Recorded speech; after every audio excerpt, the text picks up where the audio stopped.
Hello and welcome to episode 88 of the Random Nintendo Podcast. Nope, you're off by 6. Try again. That's what it says. That's what it says on the. It says 82. I typed 82 a few hours ago. It says 88 on mine. Updated April 10 as of 7:17 p.m. Mine also says 88. Why does mine say 88? I wrote 82 because it's 82. Oh. Wait, I mean, it's 82. this has happened before, so it's 82. I don't know what to tell you. I mean, at least you saw it this time. Well, anyway, that already started off great. So that's exactly the difference. Good job.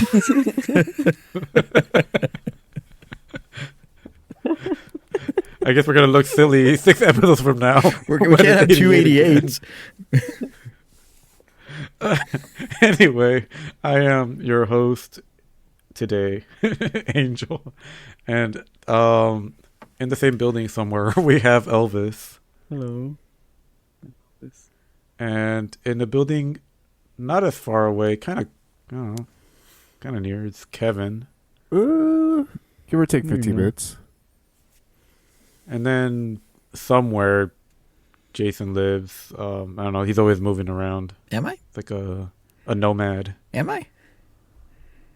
But yes, hello. Here I am. I am nomadic Jason. in a closet somewhere. I am somewhere in a small closet for soundproof purposes. But where that closet is, it's like Doctor Who's little phone box thing. Who knows where it is? It flies around. But it's a closet. At one point near a Luma. At one point near the Luma. The Luma came back, by the way. So I should know. So the Luma was here at the mall on the roof, and then it left, and then it came back. And I was like, wow. It's so great to see you again, Luma. And it's an inanimate object, so it did not respond. Riveting. Mm-hmm. But yeah. So I guess how are you? So how are you guys doing? Oh my God. Well, I'm going. I don't know where. I'm in a flying closet, as we established. But no. How are you guys doing? Before I continue that joke. Continue it. Oh, that was all. There's nothing to continue. I was buying time to think of something funnier. I mean, I could tell you I'm exhausted in like a fun living out your best fandom sort of way. If anyone wants me to say that, I could say that. No, because I think that applies to 3/4 of us. Because I'm also exhausted, not physically, definitely more mentally. Because we had a nice fun trip we'll talk about later. Oh, but the trip was like bookended on my side by more fandom activities. And then you go. And then you go straight to work, and then that's his own fun bits of mentally draining. I did do a couple activities after work. I mean, Albus and the family and we saw our second screening of the Mario movie with the niece who was afraid of the dinosaur section more than I thought they would be. I didn't even consider the dinosaur section as a scary part, but shows what I know. I mean, there was a lot of sections that were scary. I think just because we were like, whoa, yeah, this is Mario, more this sharp is cool. teeth than I remembered. Yeah, they were even kind of scared when Rosalina was getting enveloped. But I guess we'll save more of the Mario movie talk for later. The only other thing that I kind of noticed, I went to all this time. I didn't know there was a college of art and design near work that offers free life drawing sessions. Is it perchance, without for free, doxing where you work, is it near the bowling alley we went to recently? Yes. Yep. Okay. I didn't even know there was a school there. Yep. It's literally the next building over. Yeah. Yeah, a coworker just told us about it, and I'm like, hey, I'm trying to get better at drawing anatomy, and yeah, it's just a free course that anyone could go. There's a live nude model, and you just draw for 3 hours, but I only stayed for 2. And while it got too hot and heavy for you after 2, you needed to step out. And while the listeners can't see, I mean, I took like 3 pictures of some of the things I drew, and you can see I drew a little cockatiel character doing the same poses as the model, but. And no one else can see these but us, just so we're clear, because you put them in a private chat. I did say that at the top. Or did you not hear that? No, I was too busy making my dumb joke about getting hot and heavy. Well, there you go. But yeah, well, that's Jason. Only listens to himself. Hey, yeah, I mean, that's not true. That was my rebuttal. These are nice, Angel. These are good drawings. Oh, thank you. Yeah. But But yeah, and yeah, that's pretty much been me lately, just recovering and taking it one day at a time. I mean, what about you, Kevin? I'm glad you have. I'm sure you have a lot to say. Nope, absolutely not. Back in LA, living the night. Got accustomed to the night shift. Don't talk to me. So anyway, remember I said I was exhausted? Let's save Kevin. I'm going to dig him out of this hole.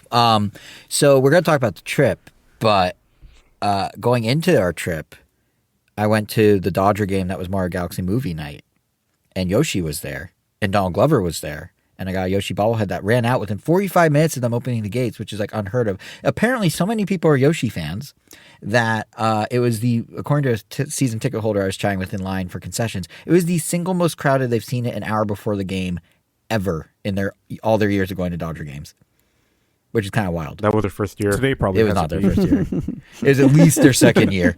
But this is my first game. I have the first time I've ever experienced baseball. But yeah, so it was like we had some friends that were meeting us there, or a friend that was meeting us there, and he's like, "Oh, it'll be fine. Like I'll show up at like 6:30 and get the bobblehead." Nope, his whole group didn't get the bobblehead. But yeah, I went straight from the Dodger game to the midnight screening of the Mario movie. Picked up Rachel along the way, of course. And then Poor Rachel. Hey, she said the movie was fun. So there you go. No, she had fun with it. But and then we get back from the movie at like 2:30 in the morning. And at 6 a.m. we're waking up to go to the airport to get on a 9 a.m. flight to go to Florida for the trip that the 3/4 of us went on that we'll talk about later. And then when we get back from Florida, which we were delayed, I know you guys got delayed worse, but we didn't get back to about midnight. Then the next day, I'm out at 4 Targets and a Best Buy trying to find these like Mario 40th Anniversary Special Edition cases that Nintendo put out. There's a gift card, a special eShop gift card, and a special tin. Yes, they make cases for gift cards now, only at Target, but all 4 Targets didn't have it. And at Best Buy, there's a steel book for holding, I think, 20 Switch games. That's all Mario 40th branded. Best Buy didn't have it. So then the day after that, and we're now talking day 8 in a row of fandom stuff, I'm back at a Best Buy, 2 more Best Buys. One of them was willing to give me the Steelbook case. Both had it, but one said you had to buy 2 Mario games, and one said, yeah, buy 2 Mario games, but like, if you return the games, we'll just charge you for the case. So the case was supposed to be a purchase bonus if you buy 2 games, but it also has an MSRP of $20. So the first place was like, I kid you not, the first Best Buy was like, if you buy the games and you buy the case and you try and return the games, we might not let you return the games. I'm like, what does that mean? It's like, well, you have to give the case back. I'm like, okay, so if it doesn't work, I'll just give you the case back. They're like, no, our policy doesn't let you return games unless they're defective. And I'm like, well, that's factually not even true, but okay. So they just refuse. They're like, either you're going to pay us $70 after tax and maybe not be able to get it back, or you just keep all the games. I was like, this is crazy. So I went to a different Best Buy, and they were, I don't know.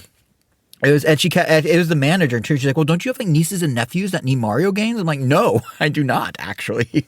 So, and I was like, I'm a middle-aged man who's doing I am a this middle-aged for myself. man trying to buy a steelbook of Mario artwork. Make this work for me, please. And I was like, I buy all my games here day one. That's my plight. I buy them day one. So when time comes for these promos, what am I supposed to do? That didn't work either. I'm like, I have all You're the being purchases. punished for your fandom. Exactly. And I was even like, I can show you on my Best Buy account all the purchases. Like, give me a break. And then the second Best Buy I went to, the lady's like, oh, I don't care. Let me just bring up the same game twice and we'll see what happens. And it was fine.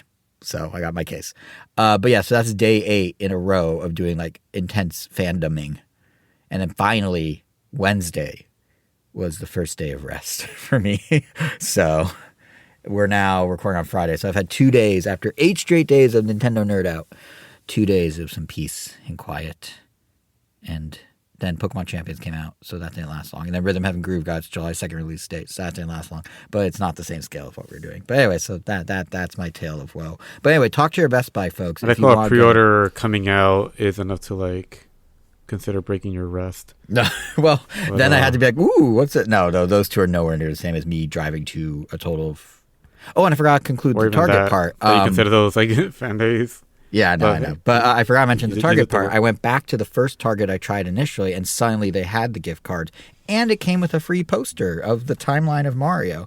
Interesting thing about the poster, Mario 64 DS, not considered a main game on the timeline.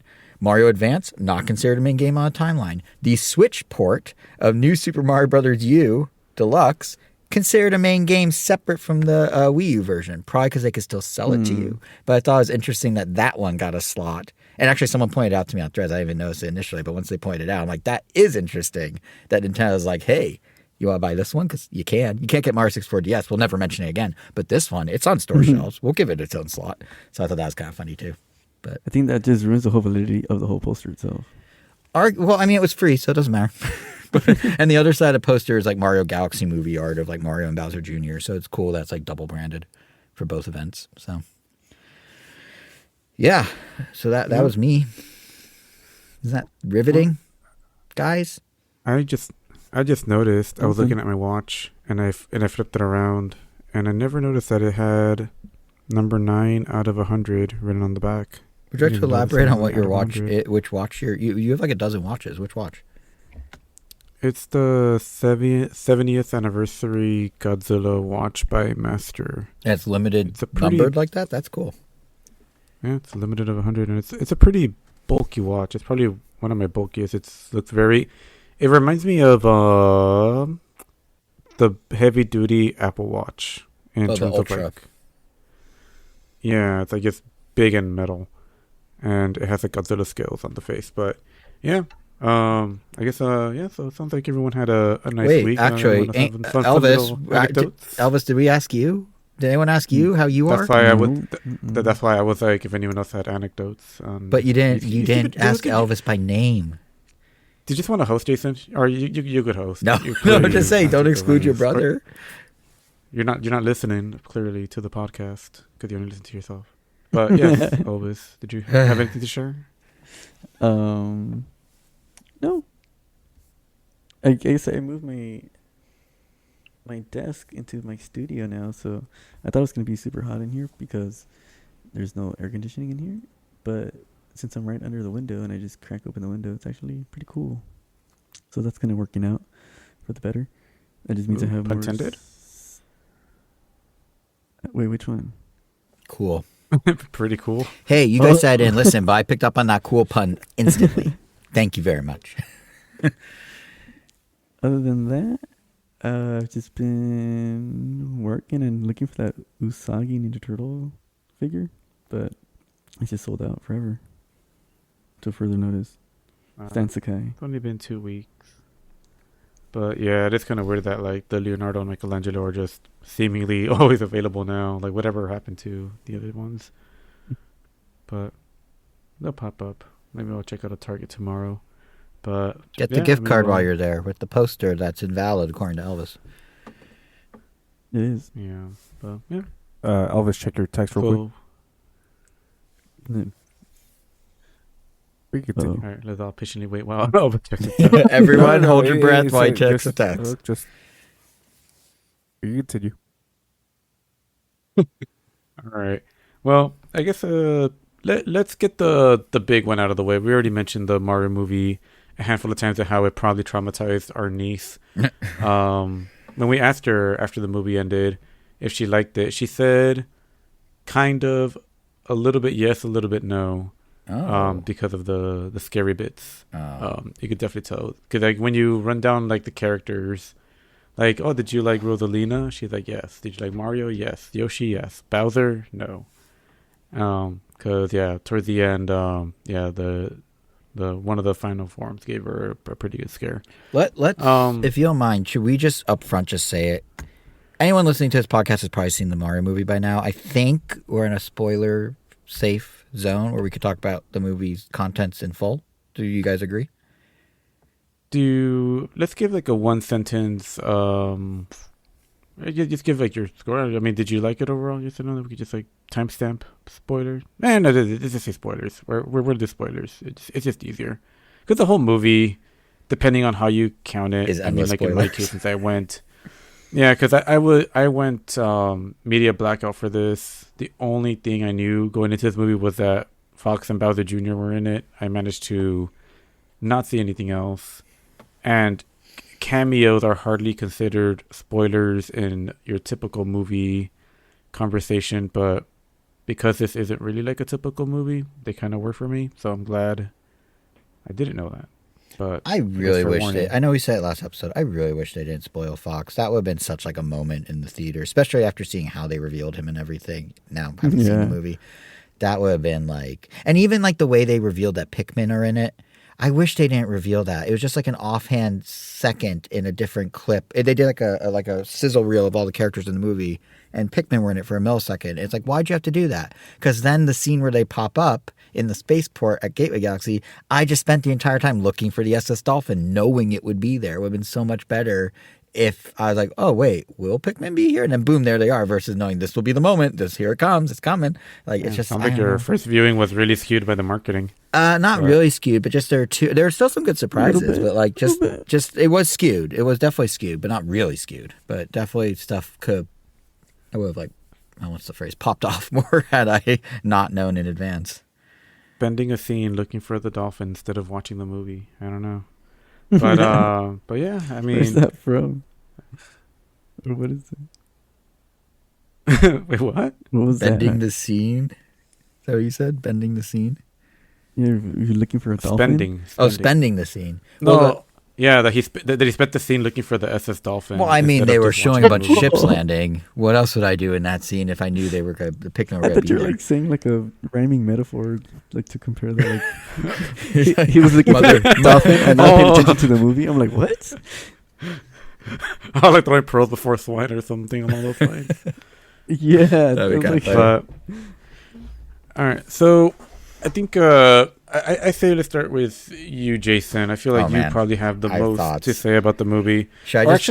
actually no. Let's save you because I feel like once you get rolling, you're going to be like Yeah, you're right. a train. You're going to be like the D line, that just like it doesn't stop and just keeps going and going. that The means D line? That's, What are these references Yeah, today? The D line, like the D that they're opening here in LA next month, the new metro. yeah, the one you told me that you could buy a shirt that says "Ride of the D." You can buy a shirt. That's actually you can't. Yeah, They it's sold actually out fun. so fast. It is pretty good. Yeah. Yeah, Does it have like a and if map you're of not the, careful, of the and I see on the stops? Well, map in the shape of. well, that's the shape of it. No, they just all the metro lines they switched in LA from being colors to being letters, and the D is the new one they're building that comes out west to ultimately near sort of Santa Monica ish by way of UCLA and Westwood and Hollywood. So if God forbid, like a car got stuck on the tracks and the people made it out, but then the car got hit by the train, a news article wouldn't say it got railed by the D. Well, I would like to understand how the car got stuck on the tracks if it's a subway. And then it would definitely be a big headline. That would be the bigger question, I think. How did the car get down there? I guess it really wanted To be railed by the D. It really wanted Yeah. the D. I guess. Yeah. I don't know. We're a classy Wow, establishment. anyway. So about that kids movie, the Mario Galaxy movie. Yeah. So I mean, I think overall, I mean, I really enjoyed it. It was definitely simpler than the first. It felt like a lot of stuff was just happening, but that's also kind of what I really liked about it. We didn't really spend a lot of time On character, we'll say, like, in story, the- character development. Yeah, Kevin, I think like, you and I are get going to be a that little more stuff out of the lockstep way. on this movie than we were on the first. Like pretty much like the stuff in the first Mario movie that I was like, come on, let's just move past this, and yeah, we just get. I don't need to know Mario's internal thing- struggle. I don't need movie, just give me scenes. Yeah. For Nintendo movies. Yeah, I mean, yeah, like I mean, sure, like if they do, if all that stuff was in there, yeah, like that's great. But I guess I didn't need that to enjoy it, or really, I should not. Let me rephrase that because obviously people still enjoyed it. I didn't need that to love it. Like I don't know, maybe call it low standards, or maybe just call it that. I guess my expectations for some. Actually, no, maybe not even expectations, just my desires. I just really wanted to see certain things animated in a very high budgeted kind of way, and I kind of got pretty much all of that. And I didn't get a lot of story stuff kind of getting in the way that I didn't care too much about. But I don't know, it was fun. I really liked it. I don't think I really have many qualms with it outside of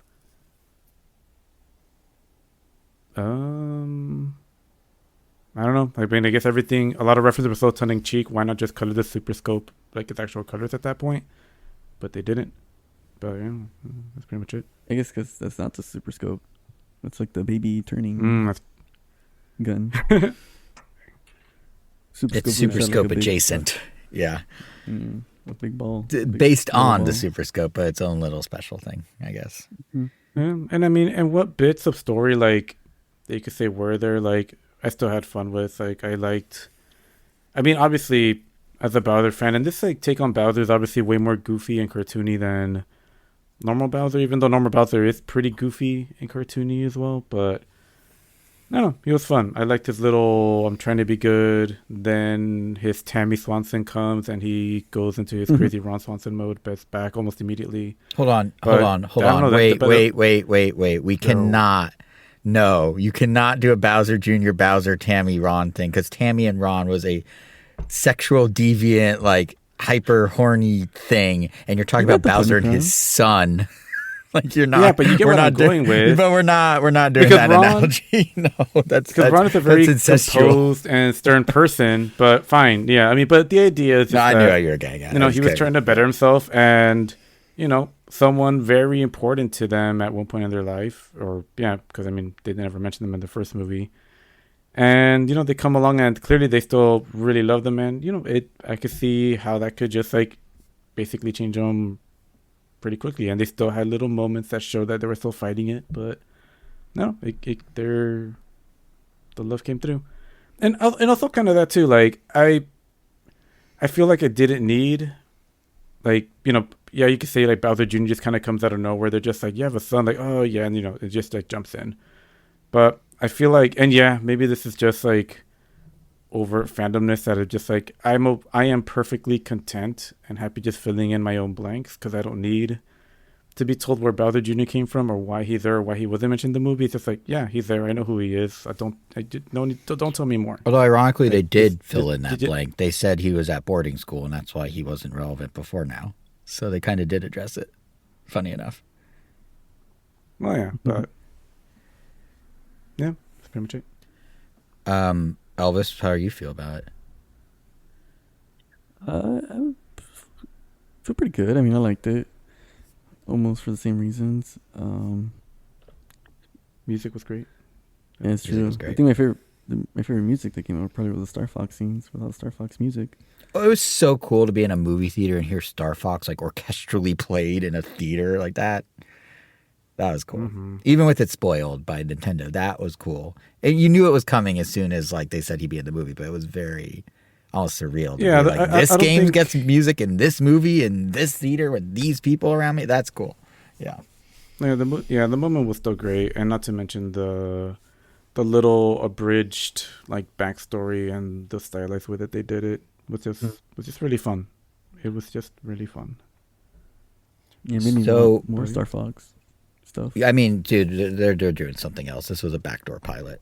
Like this was For sure. no pun intended because Star Fox, but yeah, this was it's absolutely he's wedged in there like that for a marketing purpose. Yeah.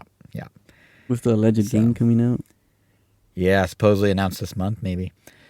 Ooh, geez, perfect timing. Maybe out by summer, announced this month is the rumor. A smaller scale project, oh. just prefacing that, is supposedly what will be the case. So think 64 and not adventure type of thing. Well, by today's standards, 64 Star Fox 3D Adventure could be like on a the small Switch. game. That's true. Actually, yeah, by today's standards, maybe it is.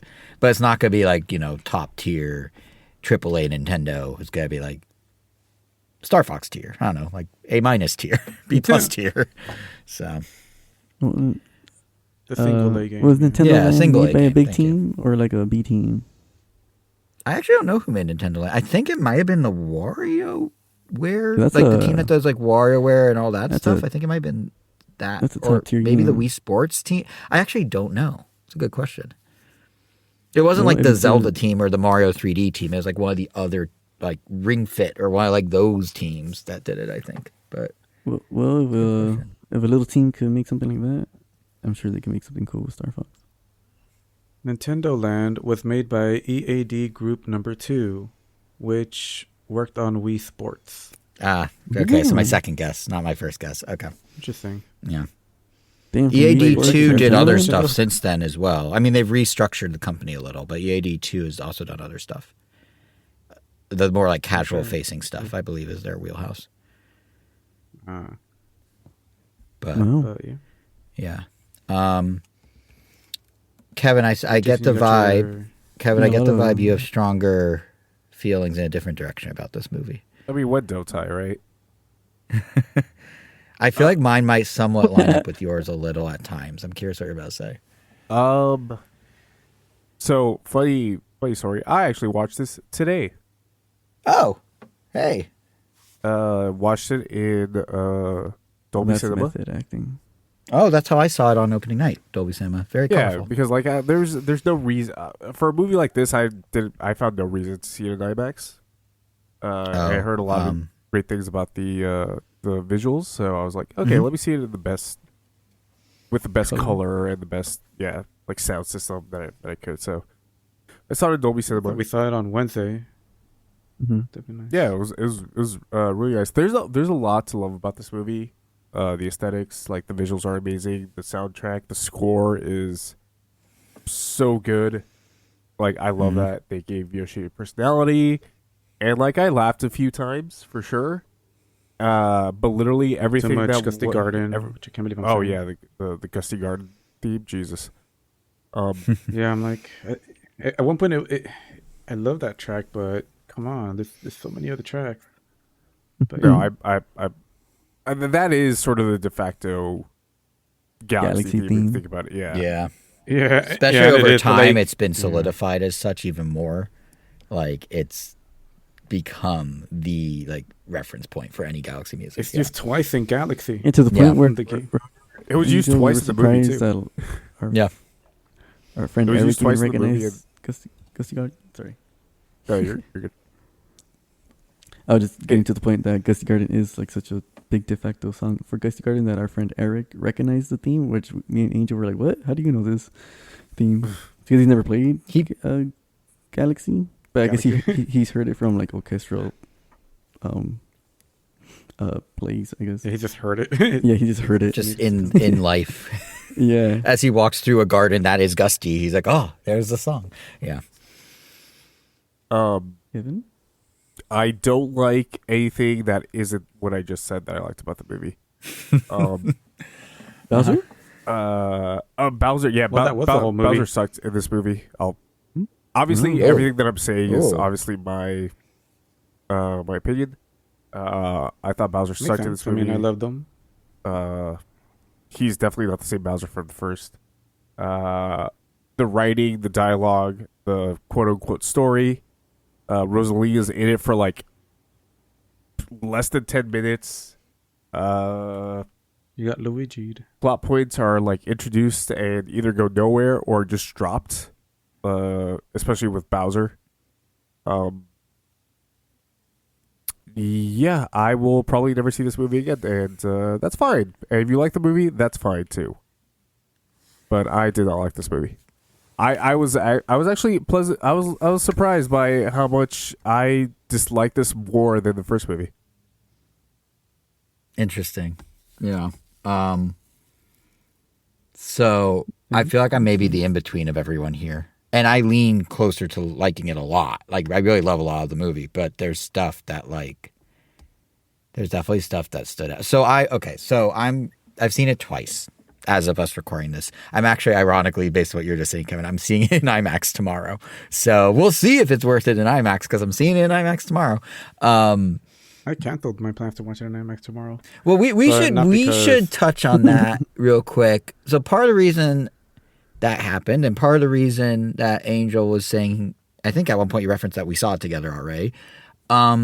We will later in this episode talk about how we went to Florida. 3/4 of us went on a trip to Disney World and Epic Universe and Universal Studios and Super Nintendo World. And part of that trip was seeing the Mario movie one night.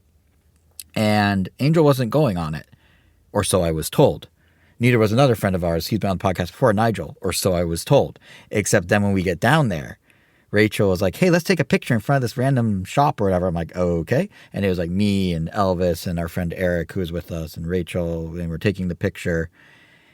Next thing you know, in the photo and behind us are Angel and our friend Nigel. They, for the past month, have been coordinating, not telling me, but everyone else being in on the fact that Angel went, to the extent that Angel booked plans with me to see Mario in IMAX tomorrow, specifically because he was complaining about the FOMO of not being able to go to Florida with us and see it with us down there, even though he knew he was going down there and would see it with us down there. So he actually booked a ticket with me for tomorrow and a coworker of his. I'm still going with the coworker. Angel's like, I've seen it enough.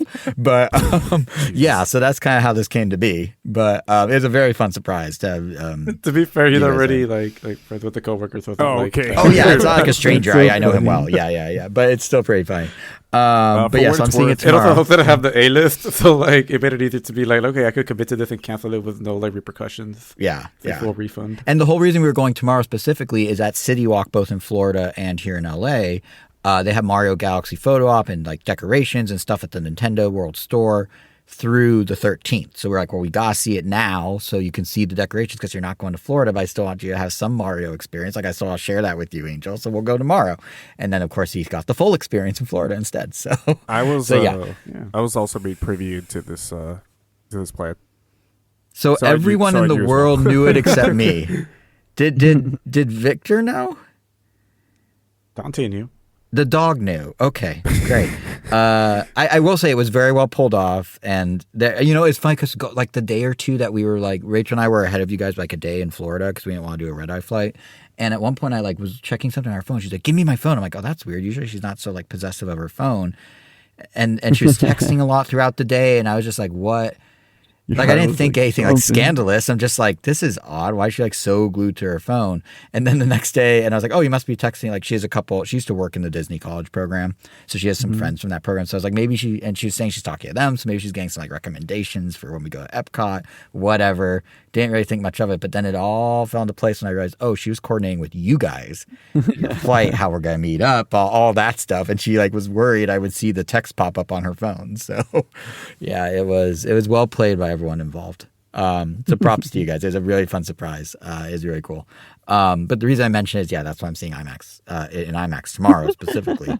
But I'm still excited. I wanted why you mentioned that. I thought you were just jumping to like hey, I'm the host. No. It was relevant to the IMAX. Like, why am I suddenly going to the IMAX? But I probably would have gone anyway. But specifically tomorrow because that's what I planned with you, Angel. But anyway, Mario Galaxy. So as you guys know, I had a lot to say about the first movie, and I absolutely loved the first movie. I thought the way they weaved in references, how they had sort of a secondary Easter egg hunt throughout the movie, how they like matched the themes of Mario's growth in the movie to the idea of like how a Mario player keeps trying and doesn't give up till they win. Like all that meshed for me super well in the first movie, and I gushed about it here on the show 3 years ago when it came out. And really like the only thing about that movie I was iffy on was like the needle drops of pop songs. Instead of leveraging the great orchestral score all the way through, they kept dropping random pop songs into it, which felt a little unnecessary. So I'm coming from a place of like absolute, like I love that movie. And this time around, like first and foremost, the pure joy of just seeing so much of like what I know and love from Mario games and beyond them too, with like Fox and Pikmin and everything, that was still there in spades. That was still really cool. I had the same goofy smile on my face the whole time while watching it that I'm pretty sure I did with the first movie. Obviously I like enough to see it repeatedly. To try and like spot stuff I missed. The ending being one big homage to my all-time fave, Super Mario World, like right down to the graphic style. That was amazing. Like that's a really cool little moment. I don't fully understand why it was there, but it was really cool it was there. And like I honestly ends a second later. Yeah, and it just abruptly ends. But I was so texting, like over. I was texting Elvis. I'm like, man, this is one of the most abrupt endings to a children's movie that I've ever seen in my life. It was wildly abrupt, but I was so like I was getting a little misty-eyed from Mario World being represented like that because I thought the movie just blew, like the rumors were it was going to be a Mario World movie and that just blew past the Galaxy. So the fact that it kind of ended on the Mario World note, I was just like, oh, this is so cool that I didn't even like notice how abrupt it was. I mean, I did. I was like, oh, and that's it. But I was still like just emotionally like, oh my God, it was so cool that I kind of rode that wave. So it wasn't as bad for me. The visuals. Yeah, the only movie that I think ended even more abrupt than that was that 3D Ghibli movie that we saw. Oh, Earwig, No, Earwig, Earwig and the Earwig Witch. and the Witch. Yeah, that movie was- just ends like Yeah, in the that middle, one and was- like, Oh, what? yeah. I know. And I It had is never right seen- when like you want to know more. Yeah. It's like, whoa, And, intrigue. I Like, kinda- oh, all right, what's going on here? And then, bam. Yeah, and I kind Yeah, of I had do the same remember- thing here, where I was watching the movie, and then Mario's coming at you, and the credits roll. I'm like, wait, what? Like that? It's such a weird Yeah. place to end it. It felt like they definitely were like, we have to stay very true to the first movie's runtime, and we're already 4 minutes longer or whatever it is. So just cut it here, guys. But yeah, that just the fact that Mario World was in it though, so like I really love that part. And I know you commented on this, Kevin. Like the visuals of the movie, like throughout, are so good, and the music's so good. But I think where I'm going against the grain of Angel and Elvis a little, and maybe more on your side of things, Kevin, is for me, the Galaxy movie wasn't quite as much of a slam dunk in every way as the first one was. And I'll admit it did take the two separate viewings and some conversations with you two, Elvis and Angel, like right after we watched it in Florida. It kind of took a little time to digest for me to figure out why it felt a little off to me. And I still love it. But like it just doesn't hit. Like I went in wanting the high of the first movie, and it came just a little short. And I think ultimately, to me, it's a subtle but noteworthy for sure shift in the pacing. Like I'm probably not the first person to make. I'm sure I'm not the first person to make this comparison. But seeing the movie in the midst of our trip to Disney World and Universal Studios and Super Nintendo World, what I realized this movie felt more like to me than anything else was a theme park ride. Like you strap in, it just jumps from reference to reference. You smile, maybe you clap, you feel joy, you disembark, and you're happy to ride it again because it's fun. It's evoking something you know well and you're a big fan of, and it's presenting it in kind of a different way in a different format, but it's not like much beyond that. Because like when you think of a theme park ride, those don't have a lot of deeper plot or explanations or slower moments of character development or world building. And I don't want to like shortchange the Galaxy movie here entirely. I think the movie, I know you didn't like the Bowser stuff, Kevin, but I thought the movie centering so much of the plot, of what plot it does have, around themes of like family and that sort of thing. I thought that worked pretty well when they chose to utilize it. Like the Bowser Jr. plot with Bowser's character growth from being just like the big bad into someone trying to do right by his son, even though he sees the cost it might have on his new friends, is something I know you also touched on, Angel. I Did he see the enjoyed cost that. on his new friends? Because There were definitely a couple of times that he like, No, was like, he- he he got said Bowser he Jr. not lose to kill them. He got once and then doesn't care, and then after just actively tries to murder. well, then he them. power tripped at the end. Yeah, he kind of reset a little, but there was some path at least. It wasn't He was just like reunited with his I son don't that know. he clearly loves. I loved how obsessive they made his love with his son. Yeah. because it just felt like Yeah. that is how much he would It- love him, like in the games too. Like clearly, he means like everything. Yeah, and even just which in like but it also Nintendo made- lore, like so- the parental control app so is to me it made Bowser sense- taking care of Bowser Jr. and all the like art for the yeah. He parental even like control covers app. his eyes. Like to me, Yeah. it made sense like that he would get that kind of like extreme of a turn after like slowly becoming Yeah, good, which so to which speak. I don't. Yeah. Which I can understand that as well. But they also started with this. Oh, I haven't seen my boy in forever, and like I was a lousy father, and like that just never brought up at any point afterwards. It's almost Well, like that's why why did I you think guys that was even put in driving the why movie? he was trying so hard to like. I feel like that was driving why he was like trying to. I think he was just trying to impress him. I think he Yeah, just thought he exactly, was a and bad sort father of because he wasn't distance cool himself enough. from everything he told Mario and Luigi he now was because he's like, well, I need to prove to my son I'm still a good dad. Yeah, maybe, but like he actively says that he's not a good father, or like he wasn't a good father, and like at no point does he ever tell Bowser Jr., "Hey, I'm sorry, I was a lousy father. I'll be better," or anything like that. He just goes straight into being evil again. I feel like that was him I think trying it's to 'cause, signal I mean, it, like- but I get what you're like- saying. There wasn't a scene yeah, where c- it's like yeah. addressed directly, but I Yeah, think that's that's what what I I'm mean, saying. it It's felt not like- addressed. well- like that's something that's just dropped and just not touched upon for the rest I mean, of the movie. I mean, to me, it felt like when you see like Bowser's face and just like what Bowser Jr. clearly like was able to achieve without him, like and how like his face is like lights up. It's almost like oh, like it's just him going like, wait, I wasn't that bad of a dad. And then even after he says like, oh, I got kicked out of school, it's like, oh shoot, like he kind of just had that realization and just didn't have to say it. And they At least also that's how I took it. they also do show like More of the me filling in the gaps that I guess like you could say I just decided to give Nintendo a pass on because I'm like cool, like I could fill in the gap. Let's just give me more references. Keep going. I don't need you to spell it out for me or make it more apparent. there also Always for was scene's sake. a Developing layered it. which is to fine. it, though. You can give them that pass, but you're still giving them a pass for something that wasn't there. So I feel Well, there like was the layer of it's them able to be criticized. There was a layer of them showing when he was around for his son that he did like the puppet shows and like all that stuff. Yeah, So it was more like absentee father who's now like, I'm back and I want to be here for you. Which absolutely conflicts with like, oh man, I was a bad dad. I'm like, no, you look like a pretty great dad. So I think he was saying he wasn't around enough. Remember, Bowser Jr. said like that was like once, like who knows when, like whenever he was busy. I mean, whenever he was not busy. Yeah, I think it's when So, he like- was around, he was good. Yeah, He that just was rare, wasn't apparently. around. Yeah, inherently he is a bad dad, but I think he expected Bowser Jr. to hate him. But then Bowser Jr. like really loved those moments so much that I don't think he ever hated Bowser. So that's why I was like, oh, he doesn't hate me. That's kind of why I took it. Yeah, that's kind of how I read it too. And then he was trying to be like impressed, like be a better dad to his son at that point, seeing that the bridge wasn't burned. Exactly. Yeah. But either way, It's like hard that. Yeah, that- but you could be decent at something like, you know, like someone being hard on themselves on their art. Okay, It's like sure. someone could be like, oh, Didn't yeah, didn't work you're for me doing at good. all. Like, oh no, At I all. suck. That's fair. That's even, fair. But even no, with your explanations, that still like unfortunately doesn't work for me. that's fair. That's okay. But I was gonna say, like in my worldview of it, like I thought that family theme worked well. I thought it wasn't nearly as deep or as strong, but they tried to echo the family theme throughout the movie. So you had like Peach and Rosalina's story, you had Rosalina and her Lumas, and the kind of maternal thing. Like even the idea of Mario and Peach being a couple, like coupling up, which was mostly for laughs. But even Mario there, and there's Luigi some, were Yeah. there the whole time. yeah, but like there were all these elements of like family or like starring a family or being in a family or you're missing family or whatever. So like I kind of sensed like that stuff when they poked at it.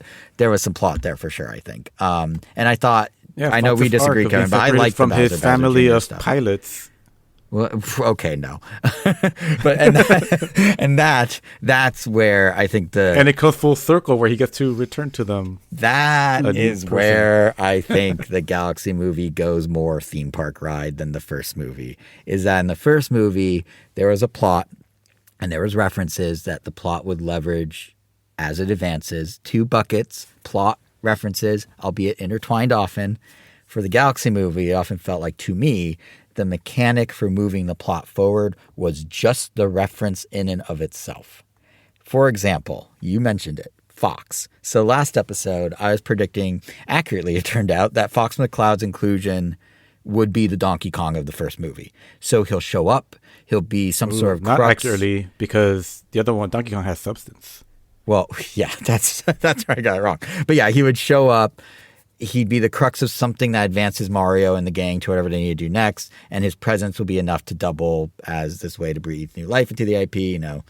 With DK, obviously that gave us Donkey Kong Country expansion at Nintendo World. That gave us DK Bonanza. That gave us the rumblings of the spin-off movie that's apparently in the works. And for Fox, as we already talked about, he has rumors of his game coming out soon.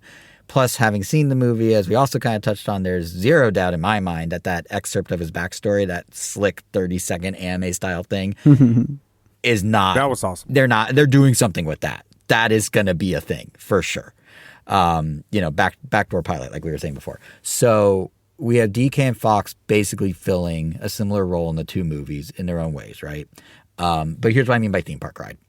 In the first Mario movie, do you remember how much was built up around DK? Like a third of the movie was about DK. We had a huge set piece that took place in the Jungle Kingdom. We see DK going from his brash, cocky, like rivalry of Mario to like over the course of most of the movie, more of a friendship and some sort of alliance where they're actually getting along. It culminates in that still amazing to me scene of the 2 of them rapid fire platforming together in fire flower suits. Like that's one of my favorite scenes in that movie. And it built to that. It got there. We learned about DK. Along the way, we met other characters from DK's world. We met Cranky. We see the world he comes from. We see the character development of him and between him and Mario. And it's all still references at the same time. Jungle Kingdom's a reference to all the DK games. They wedged in Mario Kart. His fight with Mario was a mix of like Smash Bros references, DK arcade references. They crammed in Diddy and Dixie in a way that felt organic because, hey, they live in the Jungle Kingdom. Of course they're there. Like it worked. It was like a reference, but also a legitimate plot piece. And now compare that with Fox, who I'd argue has as big of a role in moving the plot forward in the Galaxy movie as DK did in the original. And we get that amazing anime 30-second summary about Star Fox as a team, and how he fell into the Mario universe. And we get like an excellent Slippy joke, and then Fox is just there. No development. No development of his relationship with anyone. He's just suddenly there as this cool reference, and everyone likes him. If Him and Toad, of Mario course, became loves pals. him. Right, but there wasn't any. It was just they looked at each other and went, "Hi, you're cool," and that was it. Like even Toad, like What more do you need? that's what I'm. Like, I already the first know- one did it so well though with DK. That's so I don't know. like, I thought the way Fox was used was just perfect. Like Fox behaved like how I expected Fox to behave. Like it's not like he's that much of a deeper character in his own games. Like he. but did his neither's thing. DK really, and they made it into something. Like, do you see on like?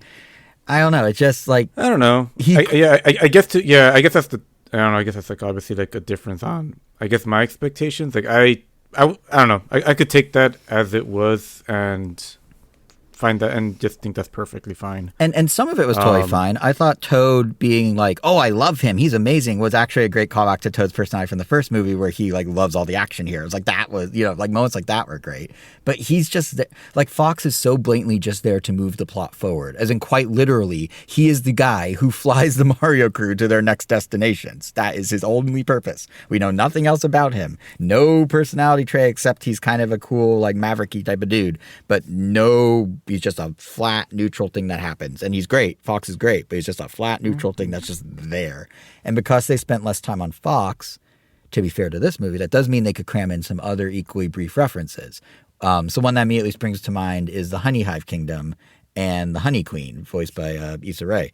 And like with Fox, it's cool, it's in there, fun nod to Galaxy, but it too literally is just there for the single plot point they need, which is Bowser needs some way to be separated from the Mario gang he's now befriended, so that Bowser Jr. can suck him up to his ship and get him back. But instead of creating like one like movie cohesive idea around either the Honey Hive Kingdom or the Star Fox tie-in, we just get both as fun, solid, 100% great fan service. But the time that could have been spent developing either one further, or giving Fox some sort of little character arc a la DK, or diving into anything about the Honey Hive Kingdom in the way we learned about the Jungle Kingdom, they're both just there. They don't do those things with those. They're there in a very theme park ride kind of like, hey, isn't this cool? That passes you by as the ride continues down its track. And that's fine if that's what the movie's going for. It's just, I wasn't expecting that because the first movie did not do that. It tried to put a little more depth behind it, Yeah, which is what I wanted to commend this movie for doing. I guess it felt like it definitely was catering to more what I was looking for was expecting, or just hoping it would be. Like, I mean, it gave me a funny Bowser pose of him flexing and breaking his bracelet, which I thought was pretty funny. Yeah. That was fun. Yeah, no, that was good. There's good stuff throughout. And like like Wart, the way they characterize Wart is great in this movie. Like there's a lot of stuff they do well. It's just the stuff the plot stuff just felt very flimsier this time. I don't know. Oh, yeah. Some of the plot stuff. and that's not even stuff that's, never mind the stuff making bad references. Toad not liking Yoshi. Toad making two remarks about, like, it felt like they're setting up a rivalry, and then suddenly off screen it's just resolved. And they're suddenly buddies. Like, why? It was a good joke once or after twice, seeing it but the second it felt time- like it was going towards something, After seeing it the second time, I realized that's like after they became buddies, after Toad became a baby and came back, and I guess Yoshi saved everyone, or they all went through that trauma together. But they already were hanging out with the babies together before that happened. We'll see tomorrow. Maybe you're right. like, I'll the rewatch scene it tomorrow. prior to that, they were like, Toad was still like, Was he all like grumpy Like, looking when they were yeah. babysitting him? Oh, okay. So they had a bonding experience. All right. But okay, so maybe not the Toad thing. But if I were to take a little further what I'm saying, I think what's well, so there wasn't much interesting of a about- baby before that. It was just they were on the ship, and then they fall into the. Yeah, true. Yeah. But yeah, I do think, like, if we're talking like how the references are used for the plot and how you guys like it one way and I want a little deeper, I think to take it a little further, what's so interesting about the Galaxy movie is that there are parts of the movie where I felt they absolutely did what I thought the perfect plot reference balance was in the first movie.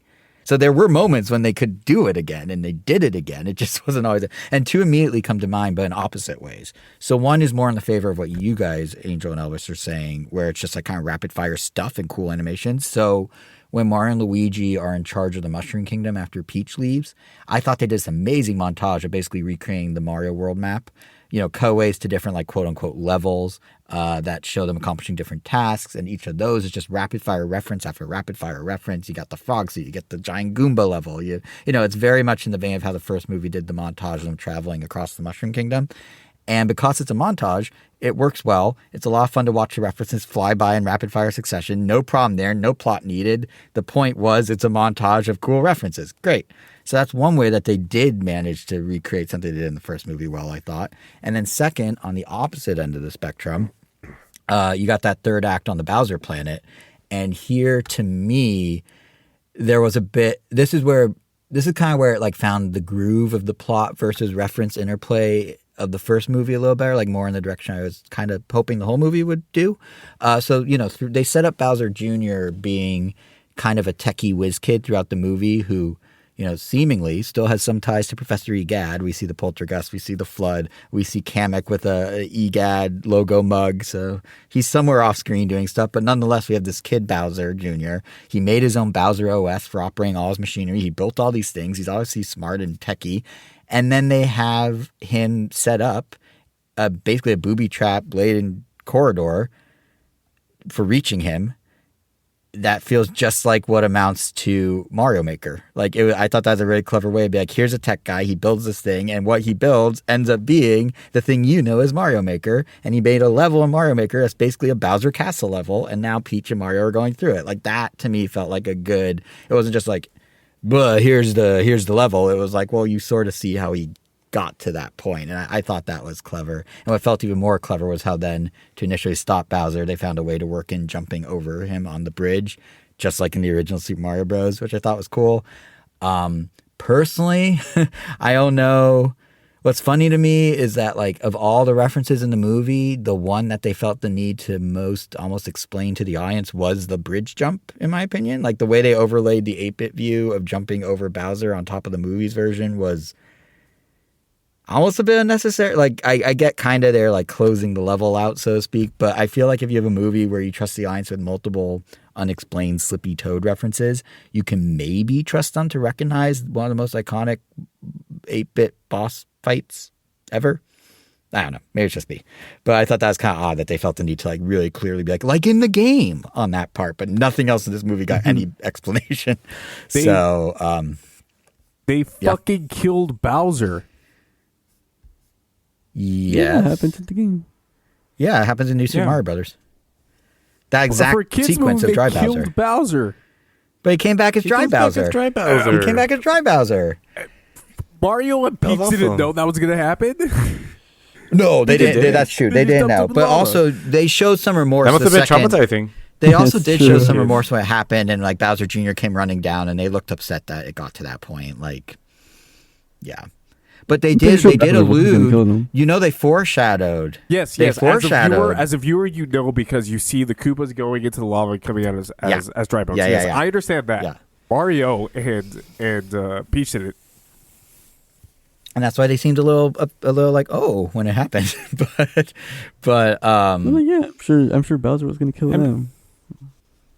I mean, he was throwing giant axes at them. Yeah. Oh, that's a good point. So. Yeah, you're right. But you would never know because apparently they were buddies at some point or so. I mean, that's kind of the weird interplay with Bowser. It's also the weird interplay of Mario games in general with Bowser. Is like they play tennis together. They team up in Mario RPGs, but also he wants to like literally rip them to shreds so he can marry Peach in other games. So it's very inconsistent to begin with. Yeah.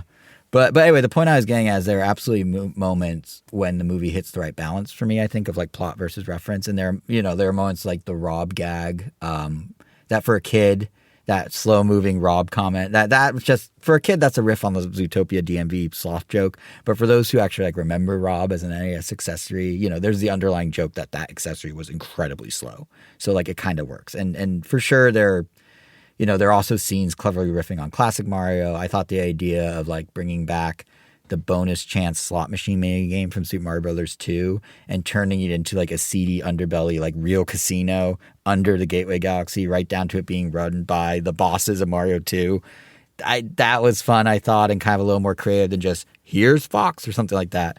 But again, it does seem like a lot of the references throughout the movie aren't as, generally speaking, as clever as they were in the first. They're not informing the plot or baked into the background, of other things happening. They are essentially the plot, point blank, exactly like how I said a ride would handle the theming. So that was, I think, to like put a final pin in this thought. I think for me, Angel, I think you said the word earlier, expectations, right? Like I went in expecting the same as the first movie not necessarily in structure, but just in how they approach it, just in an intergalactic skin and with reference swaps. You know, like now it's these references, it's those references. And in actuality, I think Nintendo actually listened to the fan feedback and acted. Like one way they listened, we got one full needle drop the whole movie, and it was finally when Yoshi was in Brooklyn, the one place that the non-Mario music would be. I laughed at that scene. That scene was great. Yeah. The hard cut I love that. To Yoshi, that was fantastic. Oh, yeah. And also, that was the first. They did another needle drop. Oh, they did a very brief Cool and the Gang during the party. Peach's party, yeah. Yeah, but very brief. Like, yeah, but those were doing too. Yeah.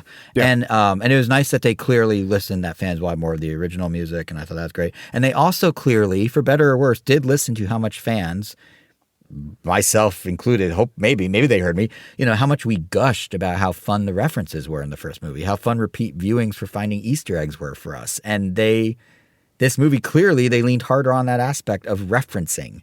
And you see it in things like Miyamoto at the premiere. He literally on stage challenged people to count how many characters they can find in the movie.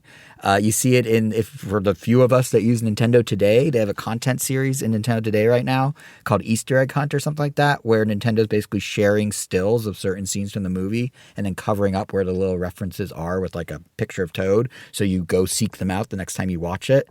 Like Nintendo gets, like people enjoyed the hunt of finding the reference, or enjoyed the sheer amount of references. And for better or worse, they took it to the extent where the movie does give more of that feeling of being a theme park ride, because there's more direct fan service, there's more references, and arguably they're more in your face about them than in the first movie, and they're more, one could make the case, at the expense of some deeper plot points than the first movie had, or missing deeper plot points than the first movie had. So that's kind of where I landed on it overall. I really like the movie, and I'm saying all this like critique with love, because I think the franchise, I will see all these movies being in those worlds, in like really gorgeous visuals, great music, in a theater, Dolby Cinema, IMAX, whatever. Like I will go to all these movies forever.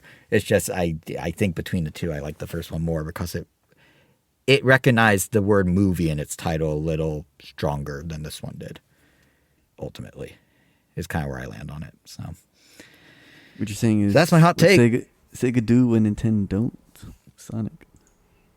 I mean, that's a whole nother ballgame, because they basically were like, we're doing our own thing. Like, we're not, like, it's going to be live action. It's going to be set in the real world. Like, they just went in their own direction entirely. They have plot progression is what you're yearning for right now. They do have plot progression. I would have never, in my wildest dreams, imagined that I would have liked the Sonic movie more than the Mario movie. Here's the thing. That's one of the most infuriating things about this movie. Like, wow, you actually made me like the Sonic movie more. You hate to like Sonic. It's funny. But you like He's Sonic. not cool, dude. He's not cool. You like him though. I'm not saying he's whether cool or not. You like him. In theory, yes. In practice, We by the way, there's He's ready another to be aspect cool. of them. Shut up. That's not. No, I'm not getting into this. There's another aspect, by the way, we haven't talked about with the movie yet. Damn it, you're right. Box office. Has anyone? Which I'm Mr. Jason Salescore, so of course I'm following the box office. But have you guys been following how it's doing at all? Do you expect it to be doing better or worse than the original? Like, what's kind of your? You see, without knowing nothing, I'm gonna guess. Yes, without knowing nothing. It's not doing better than the original. You are correct. The So original here's what we know. It has the benefit of being brand new. This is the first Nintendo movie ever in the world. So here's what we know for anyone who's curious. Even if you're not curious, I'm sharing it anyway. So the Super Mario Galaxy movie is doing well. It is the biggest global opening and biggest U.S. opening at the box office for 2026 thus far. In its first weekend worldwide, it made $372.5 million. That makes it the 5th biggest global opening ever for any animated film. And if you're looking at like MPA animated movies, like the ones that are rated, it's number 4 behind Zootopia, Moana 2, and the original Super Mario Brothers movie. The original made $387.8 million in its first 5 days, like the Easter weekend, versus the $372.5 million this one made. So they are close. They are close, but it has not topped it. It is the 2nd biggest global opening for Illumination of all time, only behind the first Mario movie. It is the 2nd biggest global opening for a film based on a video game, only behind the original Mario movie. And it is, together, Mario is now the only franchise to have 2 titles open over 170 million internationally. And for reference, the first movie, and actually, you know what? I think I grabbed the wrong stat. I'm pretty sure it's the only animated franchise to also have 2 titles open over 350 million, period, in the world, not just internationally or U.S., just globally. And the first movie, for reference, I believe for the U.S. was 183, and this one was like 181 or something. But anyway, in the grand scheme of things, basically, right now, Mario 1 and Galaxy are pretty neck and neck. As a reminder, the original did go on to make $1.3 billion. So the question does become, can this movie match it? And I think, Elvis, you made a very good point that it doesn't have a novelty factor anymore. Mm-hmm. I'm leaning also towards it probably won't match it. It's going to do super well. I mean, it's already doing super well. I was looking at Deadline before we started recording, and again, we're recording the Friday night of the second weekend of the movie, and Deadline is saying they're expecting a 46% drop in box office for Mario here in the States this weekend over last. The original Mario movie dropped only 37%. So it is having a slightly softer opening, a slightly steeper decline in its second week. It's starting a few million behind where the predecessor was in terms of dollars. So it's close. But yeah, I think there's a few things working against it. I think the novelty factor isn't there in the same way, like you said. I mean, there's so many people just like, what would a Mario movie be? And they went and saw it. We are in a different like economic situation right now. The cost of going to the movie, especially if you have kids and you bring them along, you're looking at like $100 between popcorn and tickets and everything. And the first Mario movie was in theaters, did really well, went to Peacock, did really well, went to Netflix, did really well, went to Amazon, like it was on multiple streaming platforms. You could rent it for like $5, like 6 months after it came out, if it wasn't already streaming for free on the service you had. So I could see a scenario where a lot of people are like, well, I saw the first one for the novelty. I'm cool waiting for the second one to come to streaming. I know it will be everywhere. The first one was everywhere. Not a big deal, especially because Nintendo spoiled everything. Not a big deal, like, well, I know Fox is in it, so I could just wait. But there is a third factor that I don't know how big or prevalent this is, but going back. The unnecessary sex scenes in the movie.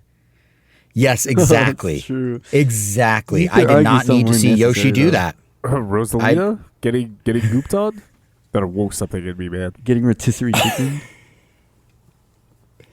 Wow, this is taking turns. No, what I was going to say is I think to my earlier... Wow, I don't even know what to have. Okay, to my earlier point I was making about how Nintendo changed up the references, I don't think... Yeah, that was the phrase. I don't think the Easter egg hunt is as strong in this movie, arguably. Like, I know they said try to... Is it because you were bad at it and couldn't find all of them? No, I found plenty. No, I found plenty, guys. I don't know. Mr. Literally the next day after we watched it, you're like, did you know there was this here? Okay, I didn't know that. But I found, there's some good ones that I found. I am very proud of the Super Famicom controller colors that I found in the final trailer like a month ago. Did you see it? Do you know what I'm talking about? I went on a media blackout because I wanted to. No, but you've seen the movie twice. Do you know what I'm talking about? The Super Famicom thing? Yes, everyone knows that. What is it? Go ahead. The little 3-year-old right next to me was like, did you notice this? The 3-year-old that wasn't alive for the Super Famicom or in Japan. Well, Angel, elaborate. Tell me what it is. I mean, the internet exists, so, Yeah, that's what I thought. So the Super Famicom thing is when Bowser Jr. is controlling the mech, and on his seat... there's a joystick on one side. On the other side, there are 4 color buttons in the exact pattern and placement as if a Super Famicom controller was facing him to be played. So they still have a little thing, very little things like that. But What about Uh, the screen that opens and everything is like a 1-to-1 to that one movie, The Wizard, like where they have a video game tournament with Mario? that I missed. That's amazing. Oof. Hmm. Wow, Jason, you've seen it twice. Yeah, well, you did see the Famicom, so. I don't But no, know. That's not an exciting.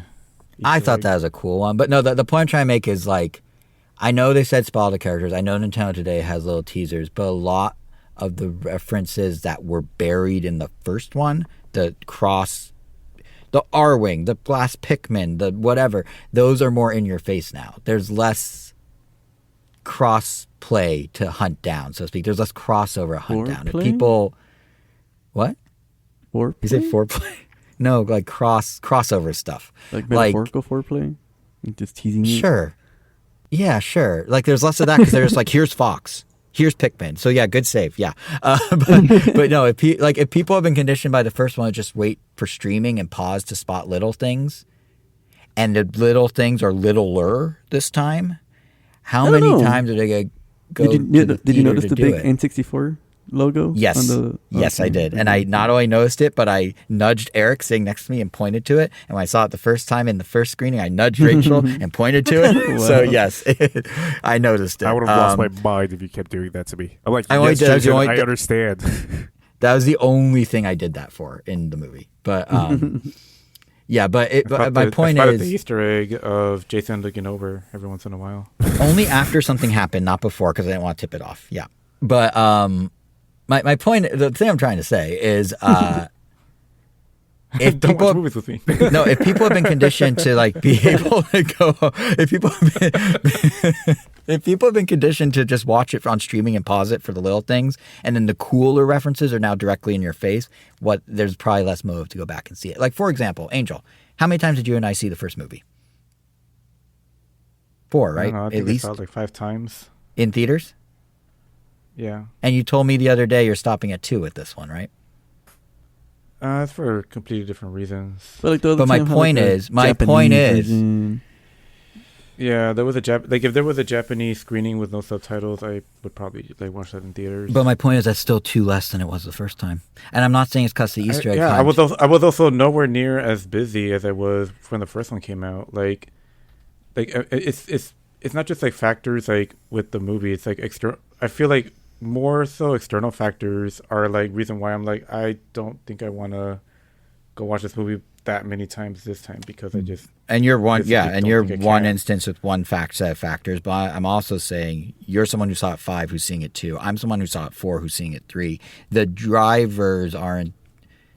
If there was, regardless of the reason, if there's fewer Easter eggs that are If it stopping works me in from my going favor. back, and if there are fewer more external factors that are stopping you from going back, those are people who Nintendo helped get to 1.3 billion because we kept seeing it and seeing it and seeing it. And there's a lot of fans who are not seeing it and seeing it and seeing Yeah, it for that's various fair. reasons. Yeah.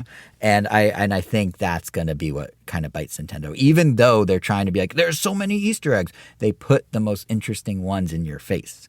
And the kind of lesser ones, like the Famicom buttons, I'm like, that's cool. But am I going to go sit in the theater for a 4th time to spot it? No. You know what I mean? And to be fair, I do want to give credit where it's due. There are tons of cool little references. We mentioned the N64 logo. We mentioned the Famicom controller. There's 2 ships in the spaceport that look like Joy-Cons. But the stuff that's more like, whoa, I gotta see that.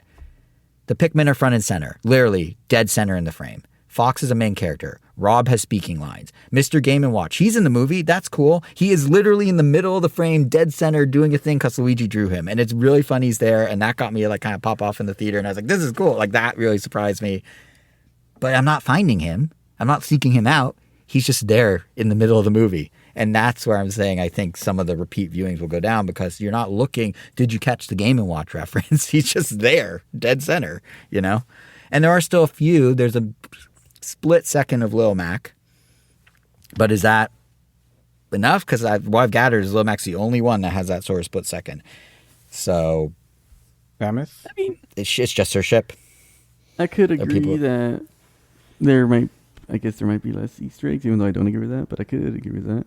But I wouldn't say that's like a driving force to why there was like less viewers. I would No, well, imagine not more. Dust Viewers now, but I think it'll have a shorter tail than it did. The long tail repeat viewings won't be as long in theaters because I people. definitely didn't rewatch it that many times at all because of the references. They were trying to catch more things on the second viewing. I could I tell you mean, that. yeah, I think like the first one, definitely the novelty of it as well was just the main factor. Like, whoa, Martin. Yeah, novelty is a big part too. Yeah, but yeah, I mean, we'll see how it goes. I guess I'm just saying I would not be shocked if we see it not hit 1.3 for the multitude of novelty, of economic situation, and of the fact that the references aren't as hidden. So you don't need to for the folks who did go to try and catch them all. Not to mix my franchises, but for folks who did go try and catch them all, it's much easier to catch them all when they're in your face. Mhm. I would So that's all I even meant. say, But- I'd argue the reference we're hitting more because in the first movie you'd see like a statue of Rob. This one we got like Rob in the movie. yeah, but you have to find the statue of Rob. Yeah. yeah, but you I'd have to- rather yeah, have but Rob. in the notice movie. the I don't Pikmin. know. I enjoyed it a million times more the way they did it in this one than Right, like, right. yeah, No, I'm like, not saying it's last time not you had- enjoyable. I'm saying it's not going to make you watch it again because you're like, oh, there's a bunch of stuff I didn't see. I'm going to try and spot it. There is a game to be had in finding them in the first one, and that game is a little diminished Sure, because they're more in your yeah, face. if that's what you want to play, then yeah, like obviously to each their own, and how you want to play Pokemon is how you want to play Pokemon.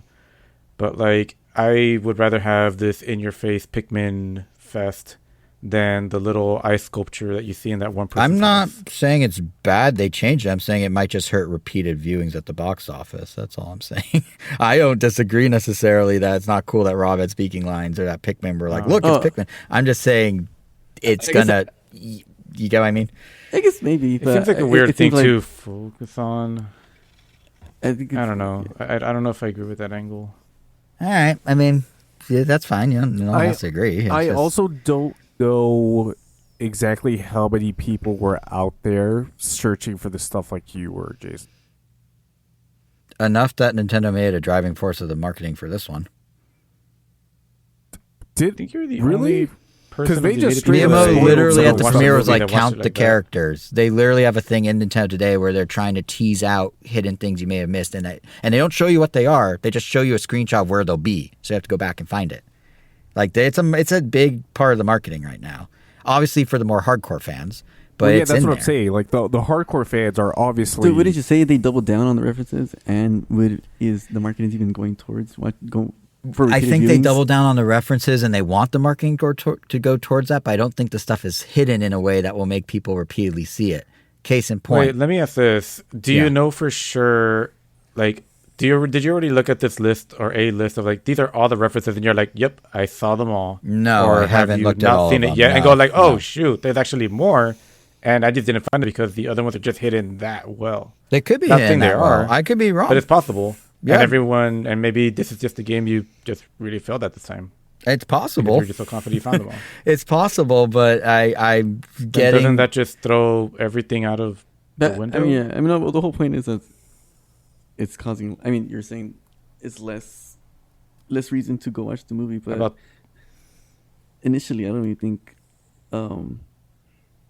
for the first movie, I think people were just rewatching it just because it was a Mario movie, and not the fact that like, oh, I let's mean, go. that's why I watched it that many times. It was just living in the glow of anything. It was like the music and But like, Yeah, the music we and the would sit in the visuals. theater, Angel, and talk about the references we missed the first time that we spotted the second time. Like that was a piece of the experience. It may not have been the piece, but it's a I mean, piece. but like again, not the reason why I went. I mean, if I'm watching the movie with you, definitely that's what we're going to talk about because I know that's what you're really excited about. Like, yeah, like it's fun to talk about them, especially, you know, if you point them out and I notice it, that's going to be cool and we'll mention it. But I probably still would have watched the movie the same amount of times the first time, even if I'm not just digging for references. I get what Jason's saying. I just don't know if The it's scale that of it. much of a Yeah. drive. Yeah. I mean, I agree with Jason, but I don't think it's that high of a reason of. Yeah, I drop. think novelty factor and cost of going to the movies are the big ones. That's why I said them first. And I think this one is just another piece of the puzzle that could ultimately cause its box office to come up short of the first one. It's not necessarily the biggest piece. I think novelty factor and cost are the biggest pieces, but it's a piece that like I'm not seeing it as many times. Angel's not seeing it as many times. The people that were able to get to go 5 times, there's a piece missing Sure. that What will I'm get them saying to go is 5 times this time. that probably brought in maybe $10 million in the box office for the first one, like the Yeah, repeated maybe viewings. small. Yeah. But Oh no. The repeated viewings were higher than that. The repeated viewings for Easter eggs were probably. I mean, small. I can concede that there will No, but like I'm talking about yeah, in the like theaters. there will be an amount that will be lost because Yeah, but not I like agree. hundreds of millions that are being There's lost less because of the viewings. No, repeated not viewings. hundreds, but it's just a factor in the equation. Yeah. there will be less views. And I mean, for sure, they're really banking on people. You guys, when we were talking about like marketing, they really want people to see it multiple times. Every time you check in on Nintendo Today at the movie To be theater, fair, I you thought get they a were the different, marketing, so you I could get a can't really different say picture frame, and you get a different check-in stamp. And they want you to see it repeatedly because you get a bunch of stamps. Like they're really trying to like. And the reason I think it's a bigger piece of the pie than we think, I don't think it's huge, but the reason I think it's a bigger piece of the pie, repeat viewings than we initially think, is all this marketing about go again and again and again, which was not there for the first movie. They did not pitch go again and again and again. Fans just went again and again and again. So now they're Well, leaning on Nintendo's go just more again and again and greedy. again. They are greedy. They're a corporation. But Yeah, I'm just they're saying, just more greedy I this time think around. They're like showing it like just be more upfront. So, yeah, but I think that's driven by data they have that people did go again and again and again. It might not be this time, but we'll see. We'll see. I could be totally off base. Watch it get 1.4 billion, and then in like 4 months, you guys can come back and be like, Jason, you wasted 15 minutes of the podcast. And I'll be like, all right, I did. So yeah. But that's kind of that triple threat is I think something that's going to hold it back a little of those three factors. You guys have any predictions of what they're going to do for the next movie in light of the stinger at the end with Daisy? No, I guess the only thing is that the little alien spaceship dude. Yep, The main that's my villain. thought too. Tatanga. Other than that, I could only hope Wario comes out. Well, I think they pair extremely well. So Tatanga was in Super Mario Land, which is Daisy's game, the only game she was a princess in, and then Super Mario Land 2 is the one that introduces Wario. So if they do some sort of, and obviously Tatanga being a little alien guy, he's literally called the mysterious spaceman in Super Mario Land. Being a little alien space guy, that's the tie-in to get us out of Galaxy and into that. He's in space, they're in space, and then you just bring Wario and Waluigi along for the ride because it's all that same lineage of direct storyline from Mario Land 1, 2, 3, etc. And then Wario Land. So they could fold it all in. It's perfect. So yeah, I think it's going to be an easy segue, and I'm guessing the new thing, now that they've gone intergalactic, whether it comes back down to Earth or not, who knows, but I think Wario and Waluigi are pretty much shoo-ins at this point in light of Daisy being there. But I hope so. we'll see. Who's your Dreamcast, or not Dreamcast, not Sega Dreamcast, who would you cast for Wario? Because I know you're a big Wario guy, Elvis, so who would you put? Charles Martinet. Okay. Or an unknown. Okay. Okay, that's a good Anybody but a answer. celebrity actor. You don't want Well, too bad. You don't There, want, there's going to be don't want- Or Charles Martinet. you don't want Danny DeVito as Wario? He could see that. I could see that. I could see Charlie's vision. How do we feel about Just Donald get the- Glover as Yoshi? Over time, the Always Sunny, Cassius takes it over. Yeah. I mean, He's played arguably, by, Charlie Day is the best by part of Dee. me. Charlie's the best voice in these movies, arguably. I did not like the voice acting in this movie. Something about it just felt off to me. Like Chris Liked it better than the Pratt. first one? No. Oh, I guess, but that might be because I found them to be more characters in the first one versus this one, where they're just sort of like moving along. But there was something about Chris Pratt's Mario in this one that didn't hit the same way it did in the first. And then the casino boss, Wart. Louis Guzman. Yeah. Yep. That was Luis Guzman. I could have Yep. I could have sworn that was Jason Manzu. I forget. Oh, how to say Mantzoukas? it. No, Yeah. it's I could have Guzman. sworn that was Yeah. him. Oh, I thought it Guzman. was Tyler Perry. No, Tyler Perry? What? No, it's Guzman. 30 Rock? The guy from 30 Rock? okay. Tracy I'm willing to Morgan? bet- I'm Tracy willing Morgan. I to thought it was bet Tracy that- Morgan. Okay, yeah, I was about to say. Oh my I'm willing God, to bet Tracy that Morgan I would have could- been inspired of a choice. No, it's Guzman. I was about to say I'm willing to bet that Elvis does not know who that first person was. I don't remember who I said. Tyler Perry? Tyler Perry. Yeah. Oh, the guy. I mean, doesn't he make those movies and he comes and makes and comes See, out he does.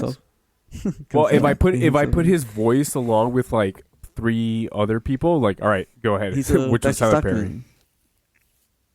Okay. Oh yeah, Okay, I I'll don't think give you that would. one. I That don't one. think you'd know his voice off the top of your head unless he's doing his Medea voice, Yeah. maybe. But Maybe not. But yeah, so but Luis yeah, it's Guzman, I was Guzman. like, this is not that great. I don't know, something about the voice acting in this one just like just was it. I was making some voice acting in this one. Kevin, from one I didn't Childish hate it, Gambino fan to but- another, what do you Oh. think of Donald Glover as Yoshi? I loved it. I loved everything about Yoshi in this movie. Yeah, Like I said, I thank love you. that they gave him Yeah. personality more than anything. How much of a little stinker he was. The way they like blended him being both like a pet dog and his own independent person was kind of fun. Like he had like some dog qualities, but also like he was a complete individual like creature. Yeah. Which does bring me to a point that I was like, I'm surprised that they didn't go harder on the Yoshi's Island stuff. Because you have Baby Mario, Baby Luigi there. And getting the dinosaur from Odyssey was, one, not something that I expected to see. But also felt a little bit out of place. And like I said, there was just not enough Why have it there if you're not going to cappy it? But, yeah, like that. Yeah. That for Yeah. one, but the other part was like, okay, you're not giving me Yoshi's Island. Like it would have been cool to see, the babies in the bubble while Yoshi had to save them. But then you're gonna introduce the weirdest part of Odyssey. It's like, oh, that's definitely a choice. It felt like a thing where a writer looked at source material and was like, wouldn't it be fun if the little dinosaur and the big dinosaur size each other up? When in reality, what could have been great was Yoshi's Island with like, they could do a Touch Fuzzy, Get Dizzy reference. Like there was a lot of Yoshi material. Oh, true. Yeah, they They could've could have had a fun high joke there.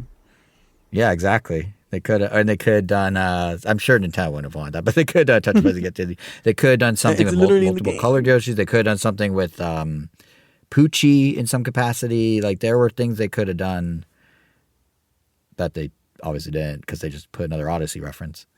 Are there I have any a jokes couple in of other there notes. that you didn't expect that Nintendo passed? Or Jokes? yeah.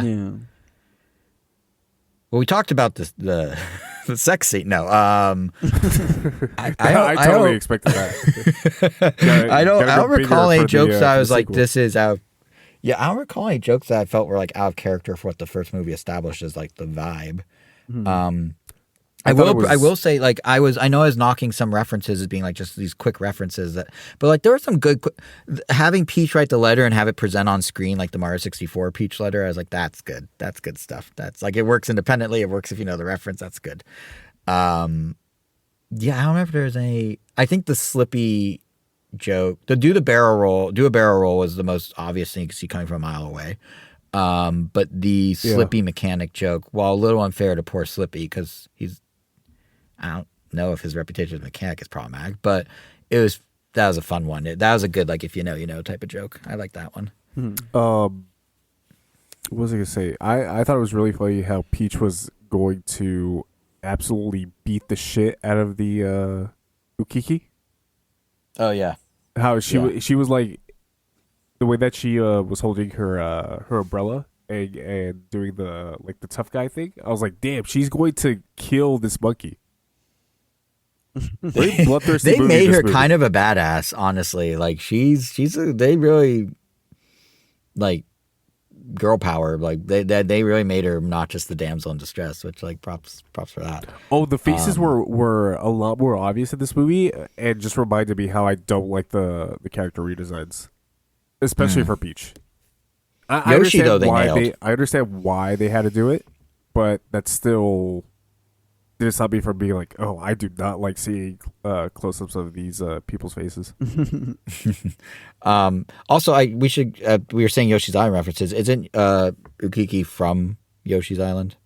So, or in Yoshi's Island I'm talking at least. about So why there's they kind would of a do- nod there. Yeah, but I'm talking about more of like why not something a little bit I more know, explicit. like, go the island. Yeah. I'm with you on that 100%. I also think like I know I referenced the honey God, blanking out now, the honey galaxy, honey whatever it's called, where Queen Bee lives. I know I referenced how like, oh, they just kind of wedged it in there. Not only did they just kind of wedge it in there, you can't tell it's a different place until suddenly the bees are there. It does not look different. I thought that was really bizarre. Like if they're going to introduce this whole like honey world, like lean in on it, looking like go all in on it, having its own unique character, so to speak. Same with when they crash land where the dinosaur is. It doesn't look that hugely different from other environments. It's like you're in an alien place. Play with it, you know? Ew. Did they explain why Bowser grew when he got punched by Mario? The mini mushrooms effects Yeah. wore off. Yeah, Technically the a mini mushroom power-up. from the first movie. Okay. I completely forgot Yeah. about that part of the movie. That's actually something I do want to commend the movie for. It isn't. There's a lot that like so the main mushroom being from the first movie, Peach figuring out her family situation from the first movie. Like there was actually a fair amount of like we're not just our own independent thing. We're like picking up the plot points from the first movie and continuing them, which was actually kind of nice. Even though most of the movie felt like a theme park ride, there was continuity opposed to it being this like isolated thing, which I actually kind of appreciated. And it kind of made like even though Peach's story wasn't that heavily explored in this one, except the new information that she and Rosalina are officially sisters. Which I yelled out in my screening. That's not canon. And, I did. The second the credits rolled, I turned to Rachel. I was like, so they kind of retconned. I mean, not fully because it was never officially not the case, but also never officially was the case. But now they kind of retconned it. And she's like, what are you talking about? And I'm like, oh, never mind. That's nice, dude. Yeah, she's like, very nice. But the fact that they were able to like pick up from the first movie meant that Peach, she didn't have a ton of story about herself outside the Rosalina reveal. But because in the first movie they started like that thread, it didn't feel like that was just thrown in out of nowhere. It had some depth to it from the first movie. So I did appreciate how they kind of bridged that gap with a couple things. So, but yeah, I don't know. Any other thoughts on the movie, guys? Angel, you're hosting. You asked the question if we have any other thoughts on the movie. Not only am I not going to ask it, I'm just going to go to the next topic because I think Whoa. we talked about this movie enough. Whoa, no such thing. Unless anyone has some final thoughts, except Jason. Fair. Oh, I do have a final thought. Can I use a different voice and not be me? I know. You could text it to one of them too, and if they No, wanna I'm not share going to have time to text it then before we it's on switch them. topics. Can I just like talk in a higher pitch or something? Is it like actually going very to be like, brief. whoa, It's that's very a really brief. good point, Jason. No, it's brief. It's brief, but it's. I'm just going to do it. Do I need to use a higher voice, lower voice? What voice am I using? Just say it. Okay. I really enjoyed the fleeting moment where they did the galaxy flying through the planets and Mario did his wahoo and everything. And it, like the visuals of the movie are great. That scene was super cool. I wish it was about 30 seconds longer. Like the only like galaxy flying moment was so brief for Mario and like Peach and Toad had a couple and they were going through planets and that was cool. But like when they jump off the ship that Fox is flying and they go towards the Bowser planet, that was way too brief for a movie called Mario Galaxy. I'm just saying. I would have loved it. I will say that the sequence. galaxy of this movie was very low. It was Galaxy Light. Yeah. It was Diet Galaxy. Yeah. And I'm fine with like how they, changed up the plot and how Rosalina wasn't like used in the same way as the game. Like that to me, it's all about a hodgepodge of Mario and the 40th anniversary in particular. It's a celebration of all Mario, yada, yada, yada. But that when they're like, we're doing the galaxy thing, to do it that briefly, it's just like, come on, it looks so good. Go a little longer. So, yeah, that was my final thought. Well, all right, noted. Next time Jason says a brief thought, do not give on the mic again. Hey, that was under a minute, okay? So, I guess a Florida theme park adventure. So yeah, this was already not even alluded to, but yeah, like Jason, Elvis, and I and a couple other friends went to Florida. My first time in Orlando. I believe it was also Nigel's first time in Orlando. And Yes. we went to 6 different parks in 4 days, which is kind of crazy. Yeah, we were definitely, or at least like, I was happily impressed with how not tired or how I was able to not feel like I was walking on bones like you usually do by like the 3rd day of Comic-Con until like I feel like the last day. That's like when it was like really hitting. But yeah, exhausting. Not as hot as I thought either. Maybe we just picked a really good time of the year to We go got to lucky. Orlando. We got lucky. Yeah, I was expecting it to be way more humid, but Yeah, the years. so yeah, I mean been way overall it hotter. was great. And We yeah, 'cause have you- walked 32 miles over those 4 days. Damn, Yeah. that's a lot. Yeah. Well, that's what my watch measured. I think you guys walked even a little more than me at times because I was like not always with you, but 32 miles. Wow, that's impressive. But yeah, I mean, we started with the Disney World side of it. I guess we could actually, I kind of would want to get the Nintendo train, The moving Nintendo and then done. minecart, So- if you will. Let's go with Disney. So, so yeah, Disney. We started. Yeah, let's just go in order. Why break chronology? Yeah. So where did we start? We started with Epcot, which I have been very excited for because once you become of age, the only thing you hear about whenever people go to Epcot is about this drinking around the world thing. Drinking around the world and how people have failed. Not Oh, because yeah, it's how people have necessarily failed. hard. One Not of those because- people is not right here because on it's this like- podcast. Not because it's necessarily like really hard to do, but because it's really easy to, lose your way and maybe like drink too much in one area or get like something stronger along the way. But I stayed determined. And all of a sudden I managed to make it all the way through, which was really nice. We didn't have to be carried back. There were definitely some moments Okay, where you call me out. we definitely had to slow down. I mean, to be fair, I had forgotten. Well, I didn't think it was just. It seemed like it was everybody but Jason. I thought. I don't What know, was everyone but me? What? that didn't finish drinking around the world last time? I didn't think it was just Kevin. I thought it was like an everybody thing. Yeah, I didn't No, think so. Kevin. No. I didn't try to finish. I was not part of the challenge in the way everyone else was. I didn't commit to drink around the But- world. I committed at that time and this time to have drinks when it felt like a good time to have a drink. Every time you were It was And, those sake bubs that we had, man. That's yeah, that's we what tried to did do it. extra. That's what credit did you there. in. That's what That did was you like in. in the middle of the entire thing too. It was like, oh, let's do sake bombs in Japan. And damn, did that do me in. And I distinctly remember turning to either Rachel or maybe Eric, the friend that went with us on both trips, and just being like, this is the inflection point. This will be the inflection point. Wait and see. And sure enough, it was. Because you guys were very well pacing one drink a place. And then you're like, what if we double up right now? I'm like, why would you? But yeah. Yeah, and there were definitely times where like we definitely had to slow down. Where I definitely felt like, okay, maybe one more quick drink and I might tip to drunkenness, but we never really got to that point. And we managed to finish like I think 30 minutes before close. Like we basically had to like not quite book it to Bombay to Morocco, and then we got our last drink. We managed to get a little wrap because we also hadn't really eaten. And yeah, I mean, just little highlight drinks was the cucumber tequila drink from Mexico. The violet land. one from I don't Japan. think they call land. Oh yeah, the violet sake from Japan was really, really good. So good that after one taste of the one I had, because we got one of those and a wasabi beer, Yeah, it's like a seasonal. and after Elvis tried his beer and then he tried my violet sake, we're like, yeah, we're just gonna get another one, the other one, and then I just finished the wasabi beer, or I think we took half and half. It was not good. So we did. I'm just saying, the wasabi beer was not good. You had me try it, so it was not good. Yeah, there were a couple places where we did end up with a few like extra drinks that we finished on the side, or there was like I think an extra one in like Norway land that I finished. That was an extra one just because we got a drink for a friend, but then at that point they were like, actually, I'm gonna not have this one because it may not sit well, and I was like, oh no, that's cool. So then we just we just had an extra drink that we had to finish, but definitely nothing along the lines of like an extra sake bomb. That definitely would have messed us up for sure. But And it was well yeah, paced that's because some we did extra- rides in between. Like we did the amazing Guardians of the Galaxy ride they have down there.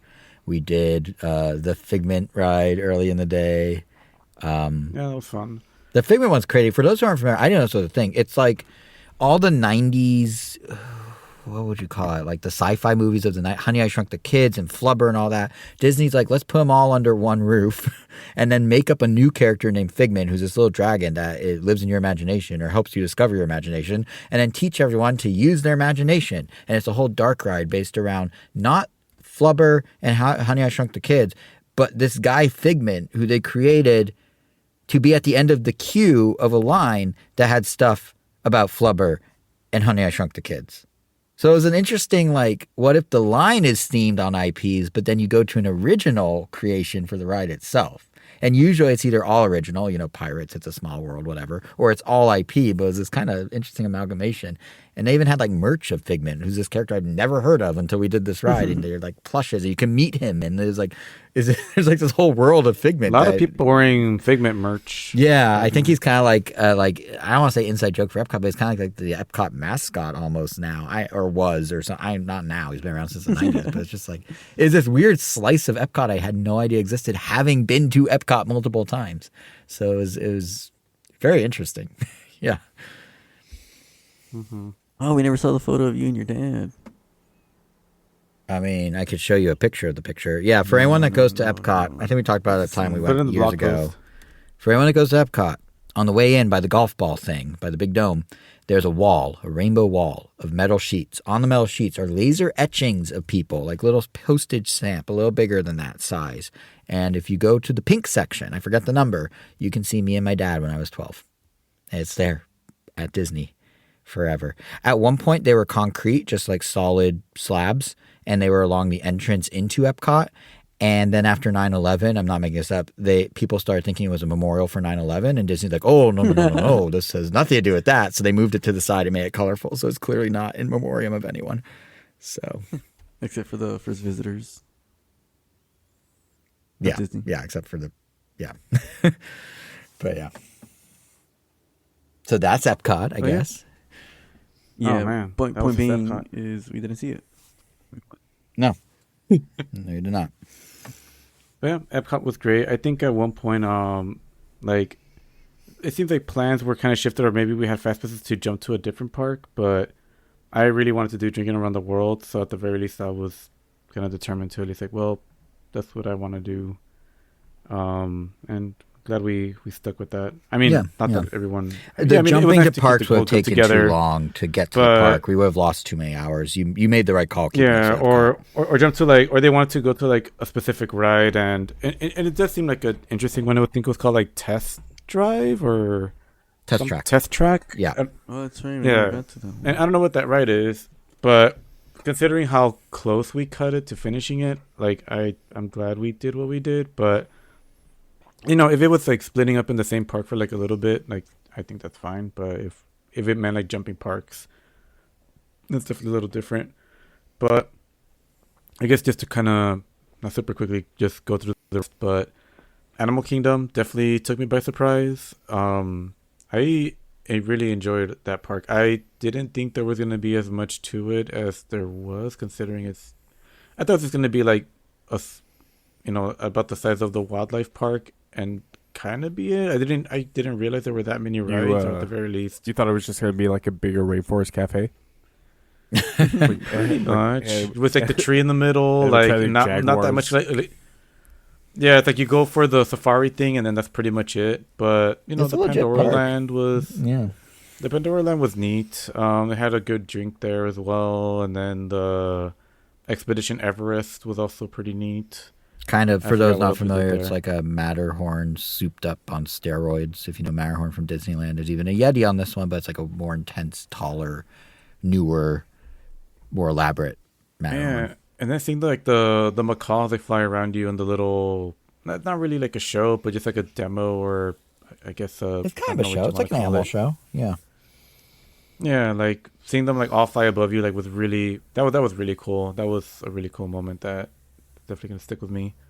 And even though Zootopia, like it's tough being a bug replacement for those that remember the old, I'll say Adventureland, Disney California Adventure 4D experience where you go to a theater with 3D glasses and a Bug's Life stuff happens. And this one is basically that, but with Zootopia and way more aggressive water spitting. Very aggressive. Yeah, that was, yeah. But I mean, was there anything about Animal Kingdom that either stood out more to you guys this time? Was it about the same, or I mean, how do you guys feel about Animal Kingdom in general? I like Animal Kingdom. I think one thing Disney does with Animal Kingdom in particular that I like is it's kind of, I don't want to say it's a maze because it's not a maze, but it's not just like a grid and it's not just like a loop, and it's like kind of, there's paths that intertwine and mix and match, and they have like some stuff that's more animal related, like you go down like this gorilla habitat path. There's other stuff like the Pandora one, but they do a good job of like making it feel like you're kind of like in the wilderness a bit. It's very lush. There's that giant tree in the middle. They have the macaw show where they kind of, just randomly start playing music and like 20, like you were describing, like 20 plus macaws just like show up of all different colors. And I think just the theming's really well done. And then when they do bring in their IPs, which of course Disney focuses on, the way that Pandora just feels like another part of the environment, just with some weird alien plants, is cool. The way, you're walking around and like Kevin from Up, like they just have this cool costume character but just walking around because, you're seeing birds in the park and now you see this walking bird too. Like they did a good job of just kind of blending everything really nicely. And Rachel and I actually stayed at the Animal Kingdom Lodge on this trip. You guys are at a different hotel, but we did Animal Kingdom Lodge. And again, it was cool because like the animals are right there. Like there's within 2 seconds of walking out onto the like animal viewing area of the hotel, there was a giraffe, there was a zebra, there was a random like some sort of deer or something, like all within seconds. And of course it's not the same as like seeing them in true nature in like Africa or whatever, but the accessibility and the theming are well done, and it is cool to be able to see those animals in that way. It is like a wildlife park like you're describing, but it's also like Disney theming at the same time. It's a cool blend. They do a good job. Nice. Mm. Oh, Kevin, did you guys like it? No? I haven't. I liked it. Oh, I liked it when I went. There was one thing I wanted to say. about it. The Avatar ride was awesome. Oh, Flight of the Passage of the Flight The of the river Passage. one? No, the other one, the California Soarin' one. Mm-hmm. Yeah, that's something I think I said. Avatar. Yeah. The one where I didn't realize I wasn't standing on my number and it wasn't advancing. Oh, yeah. They there's something with Disney World. Eric, our friend Eric, hates when I say it because he's like, no, it's not comparable, but it's totally comparable. Disney World is something really cool where, like, especially if you're a Californian, you're used to Disneyland, and then you jump to Disney World, it's like the stuff you kind of know, the Space Mountain, Soarin', California, Matterhorn, et cetera, et cetera. There's like analogous souped up versions, like 2.0s of those at Disney World. Like Everest feels like a much fancier Soarin', Disneyland Plus, if you will. Yeah, exactly. And it's cool to like, you can see like this, almost like the bones of like, well, Space Mountain did this, so what if Guardians we do that? And it's just really, it's like, yeah, it's like it's like going from the NES to the Super Nintendo kind of. It's like, it feels like kind of that jump in every ride you know, but now in this other way, in this advanced way. It's fun. It makes for a cool experience. Insulting to hear. Not to mention, wait, what? That's insulting to hear. Oh. So that's insulting? That's insulting to hear. Like, how do you think Eric? Because you're saying Eric was saying that it's not that the bones. Eric doesn't like when I make this comparison because he's like, no, they're their own independent rides. I'm like, yeah, but like you could see how one inspired the other. So, but yeah, I can see that. But you're right. Yeah, and then what's it called? Yeah, being discriminated or complimented on just based on what I'm wearing. The costume characters were pretty fun in that matter. Like Donald, like my Donald backpack, Chip and Dale, like photobombed me on one of the pictures because of the Donald backpack. Not even photobombed. We took a group photo and Chip or Dale, unclear which, jumped in front of you and blocked you in the photo because he didn't want your Donald shirt to be visible. So the opposite of a photobomb. He went from the side to the middle. Yeah, and they were right outside Animal Kingdom, so, I don't know whether you can count them a part of it, but yeah, neat park. And then we finished, we double fisted parks that day. Which one was the other one? Oh yeah, Magic Disneyland. Kingdom. Yeah, Disneyland. Magic. It's down there. It's called Magic Kingdom. Up here, it's called Disneyland. Disneyland. Apparently, you can't call it Magic Kingdom here. All the Disney nerds, such as my wife Rachel, will call you out on it. So I have now learned Disneyland Prime and Disneyland. Nope. Magic Florida. Kingdom. Which is what it is. But anyway, yeah. So whoa, Magic Kingdom. Whoa, is what it is. Has Tron. So Magic Kingdom is laid out almost very, like, if you look at the map, like you almost couldn't really tell that it's a different park. You could almost kind of say the same thing for Japan's until like you look at the specific, I guess, landmarks, because those are definitely different. Like the castle, it's definitely feels like it's much bigger than the one in California. Also much more blue, but to my not understanding, it's Cinderella's castle instead of Sleeping Beauty's castle.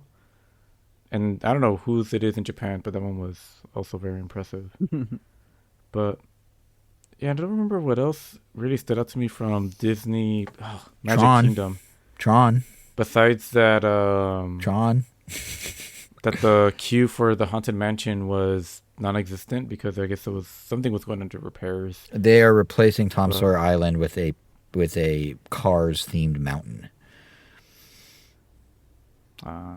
But Tron, But yeah, the ride you sounds- later on sounds said neat was your favorite ride of the fireworks. entire Disney World experience, Tron. Yeah, we saw some neat fireworks, and then we had some. What was the? Oh yeah, we almost gonna skip the parade to charge our phones. Yeah.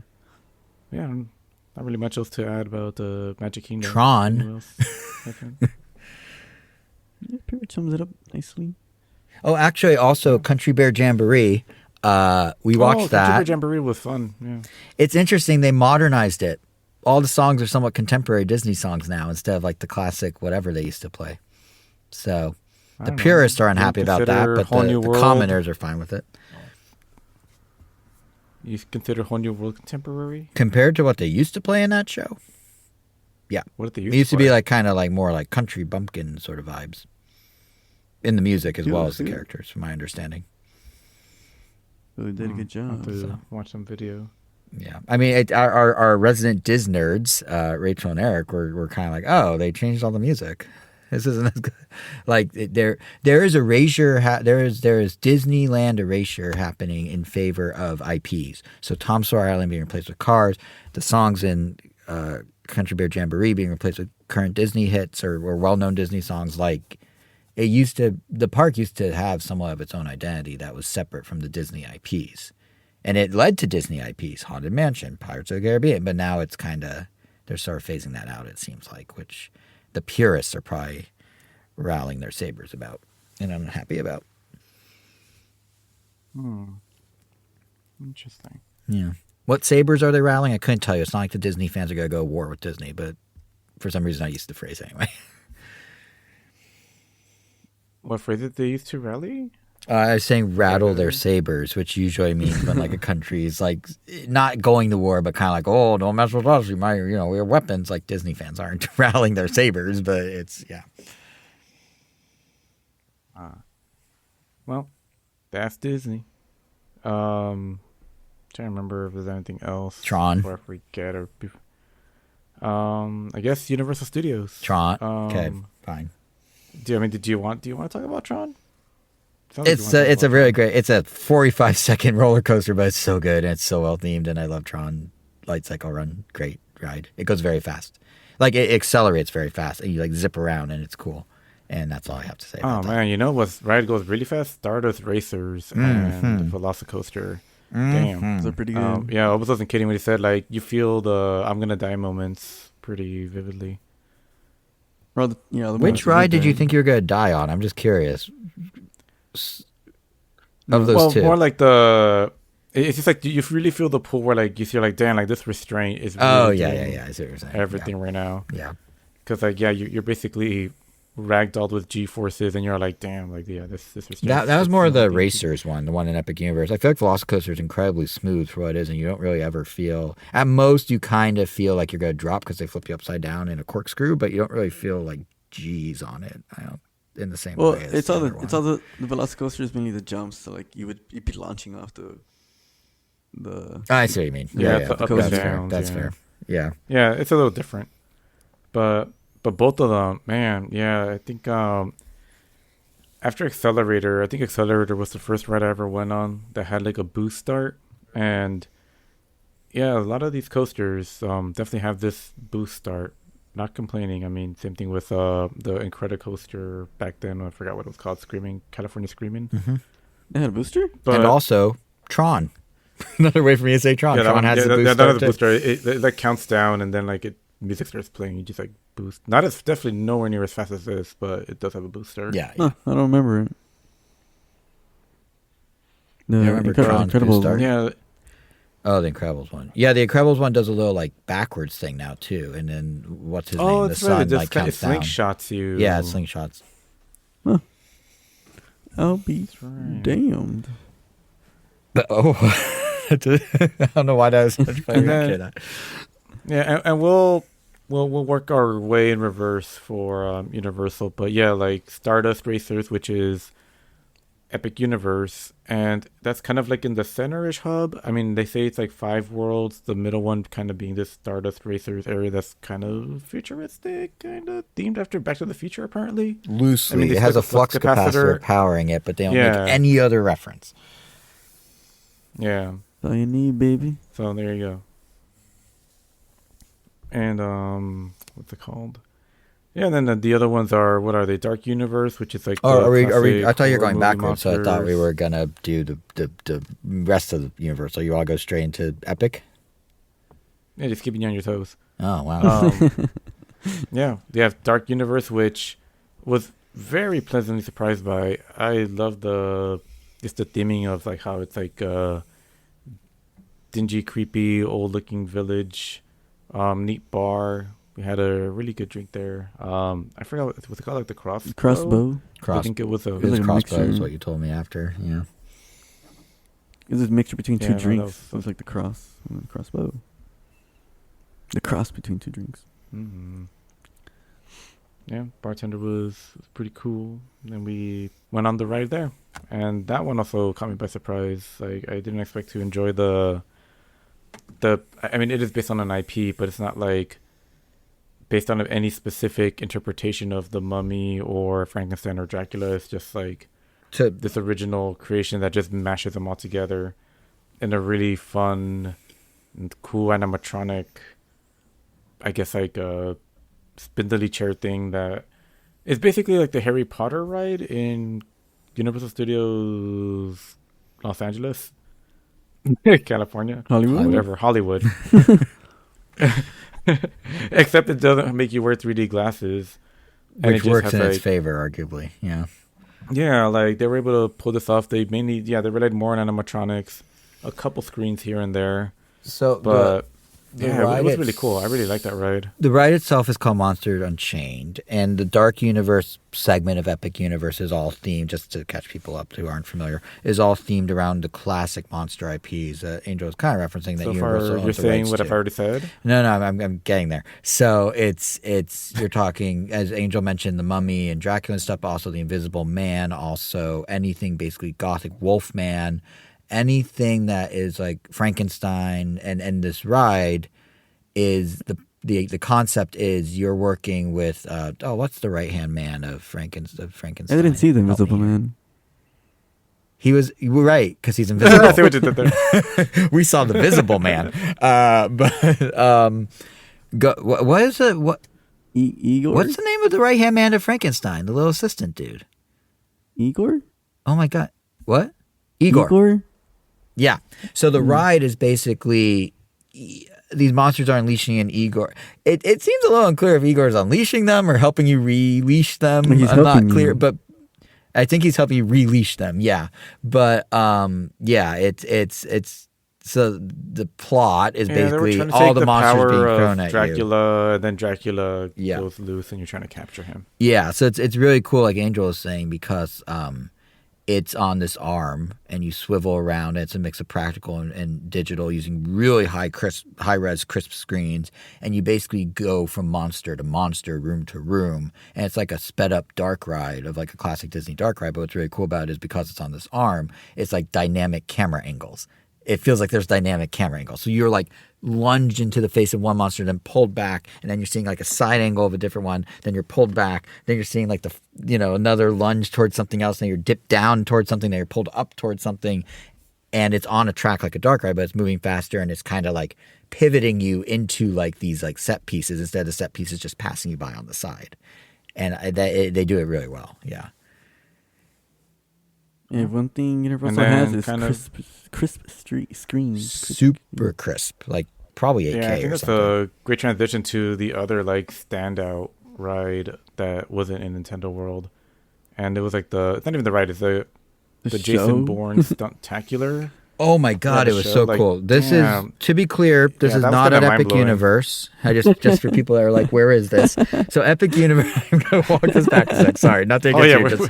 So Epic Universe is a very clever idea of 4 different universes this is connected the nice by part. We have Jason to just kind of like smooth fill it in the over. concept. Yeah, So Epic we just Universe is mention 4 it, different and then worlds. Jason takes over. Well, I just Yeah. because like people are gonna like Auto host. I wouldn't You have got his auto host realized. on. I wouldn't have realized that you're talking about a different park now. So Epic Universe, real quick, is the newest park at Universal. 4 different themed areas connected by a central hub, which has the celestial racers we were talking about. And you I kind said of all walk that through a already, yeah. portal to each of those areas, and each area is like its own self-contained Super Nintendo world for whatever the property is, be it Dark Universe, like we were talking about, How to Train Your Dragon, Harry Potter, again, in a different way, and Nintendo. Over at normal Universal Studios, they have this really cool stunt show that also has a really cool screen called the Bourne Stuntacular. Now that we've established where it is, Angel, please continue. So yes, the Stuntacular, crazy screen. I love how when we just like got to our seats, I didn't really think much of it. Just thought there was a giant like concrete wall in the back, and then always asked me like if I saw the screen or if I noticed the screen, and like obviously there's like nothing else like but the concrete wall. So I'm like, wait, is that the screen? And then yeah, it's kind of crazy. And then and it just get crazier like once they turn it on, like because I think like kind of like in a not a sitcom. As seen on TV. What are those things called? Improv, screen? no, no, A- improv. A green Infomercials. screen? When you're trying to sell, Infomercial? yeah, Oh, yeah, exactly, an infomercial, like kind of infomercial-y. Like I was thinking to myself, like, how are they gonna do a whole stunt show on just this flat, like freaking stage with just like the screen? Like And even then like when I knew it was just a screen, I'm like, it's not gonna be that crazy. And then they like, they play a little sizzle reel, like, okay, that's cool. Like it's just freaking huge.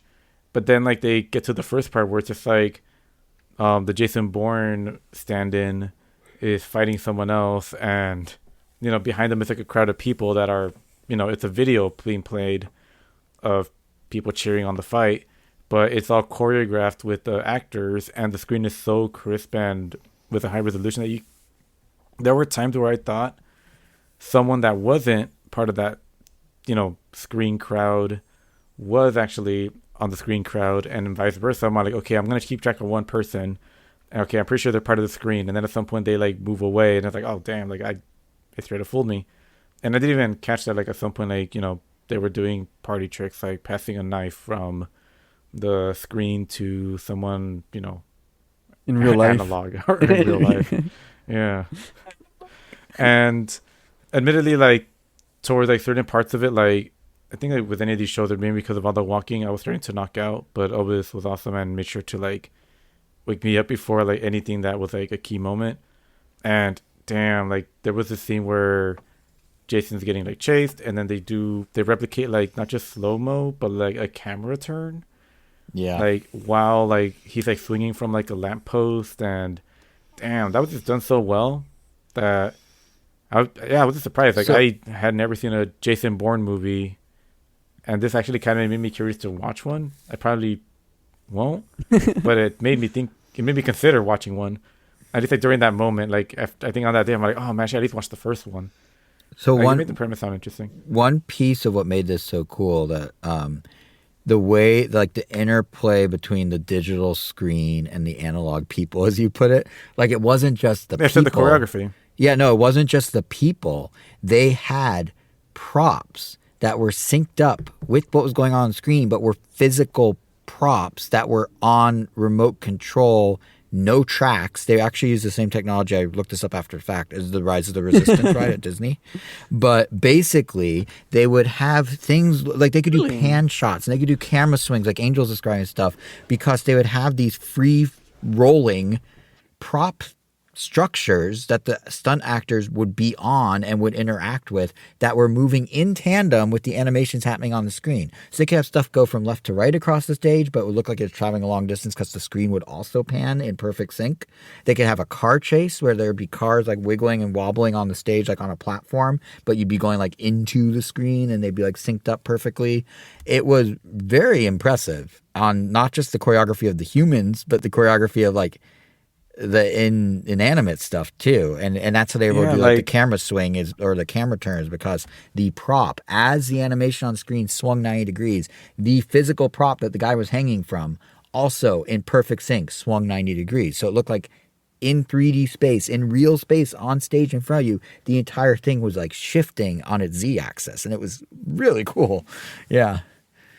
Yeah, something like this can only work with just that level of precision, because if it's even, a little off, it's going to break the illusion. Yeah. But all I keep thinking is like, why, like, I hope this is going to be used on way more screens or many more rides that kind of like try to replicate this. Yeah, I mean, the tech, like I said, is already there in Rise of the Resistance. You can almost get rid of 3D glasses, like when the screens are that good. And maybe like for something where, like in Transform with the missiles flying into your face, or there are some things where I can see the 3D still being good, but still give us a nice crisp screen. Like the Avatar ride, as cool as it was, that screen, I don't know, either needed like a reset or something.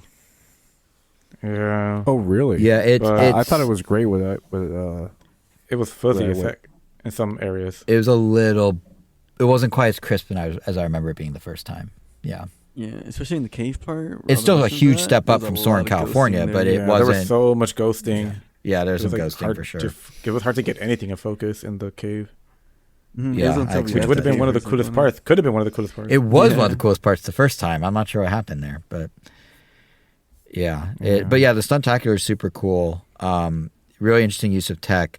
I mean, you could see it if they could like commodify that technology, like Broadway shows, stage shows, concerts. Like, imagine what they could do with it. It'd be so cool.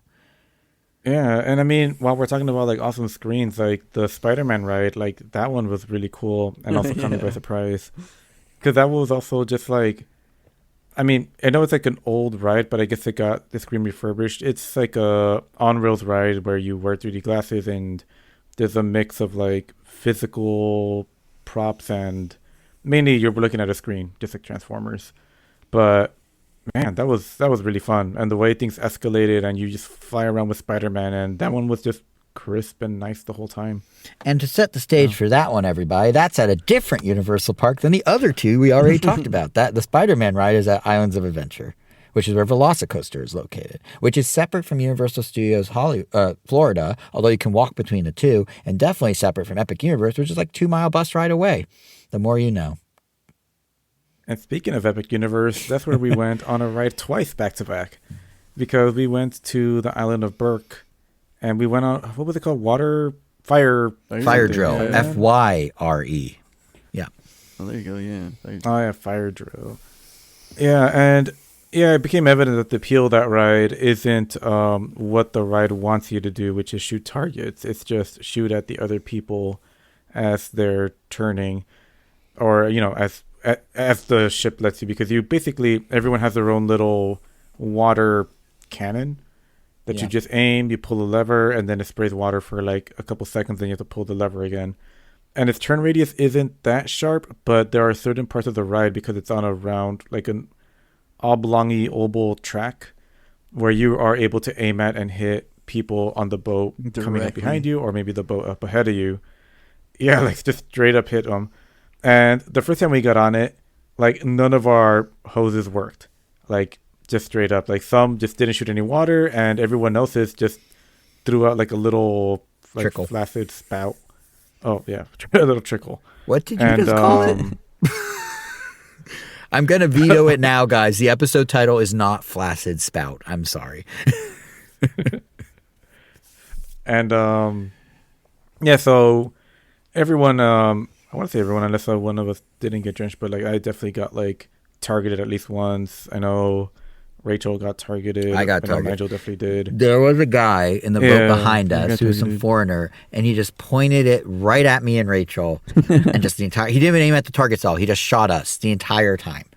And I even at some point kind of like when we were like slowing down and there was a turn, I even kind of sat back like, I get back at you, but You're like, have fun? my the water's not working. And he's like, oh, Garrett kept like shooting me. I'm like, all right. But afterwards, they had dryers that you can go stand in for like money, like you pay and the dryer turns on. And he actually paid for a dryer. So I was like, all right. Really? We were trying to do the dryer and it wasn't turning on. And he said, use mine. And he just made sure there was money still in it and then walked away. Yeah. Oh, that's funny.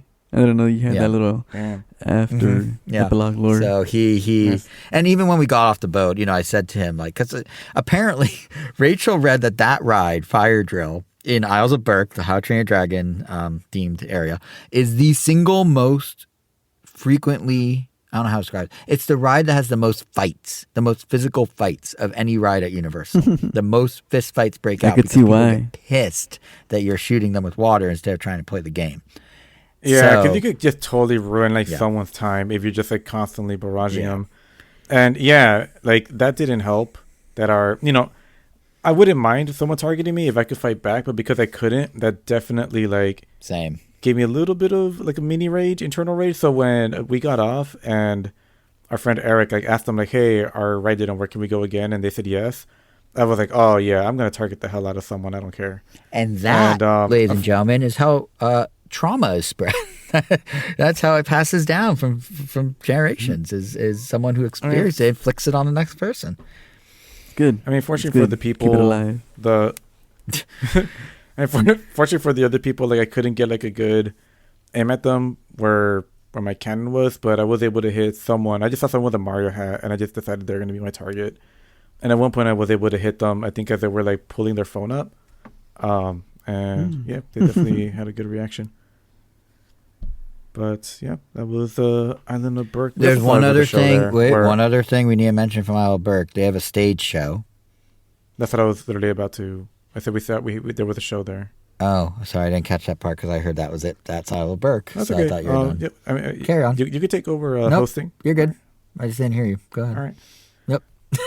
But yeah, there was a show there, and I also took a little nap there, but did get to see the Toothless fly around. That was neat. I mean, the puppet dragons were pretty cool. The plot was interesting to say the least. Based, if you've seen the movies, it's kind of an interesting dilemma for Hiccup to have, where he's like, I don't know if I could train this dragon. This is the untrainable dragon, but by this point in the movies, I'm guessing this takes place between 2 and 3.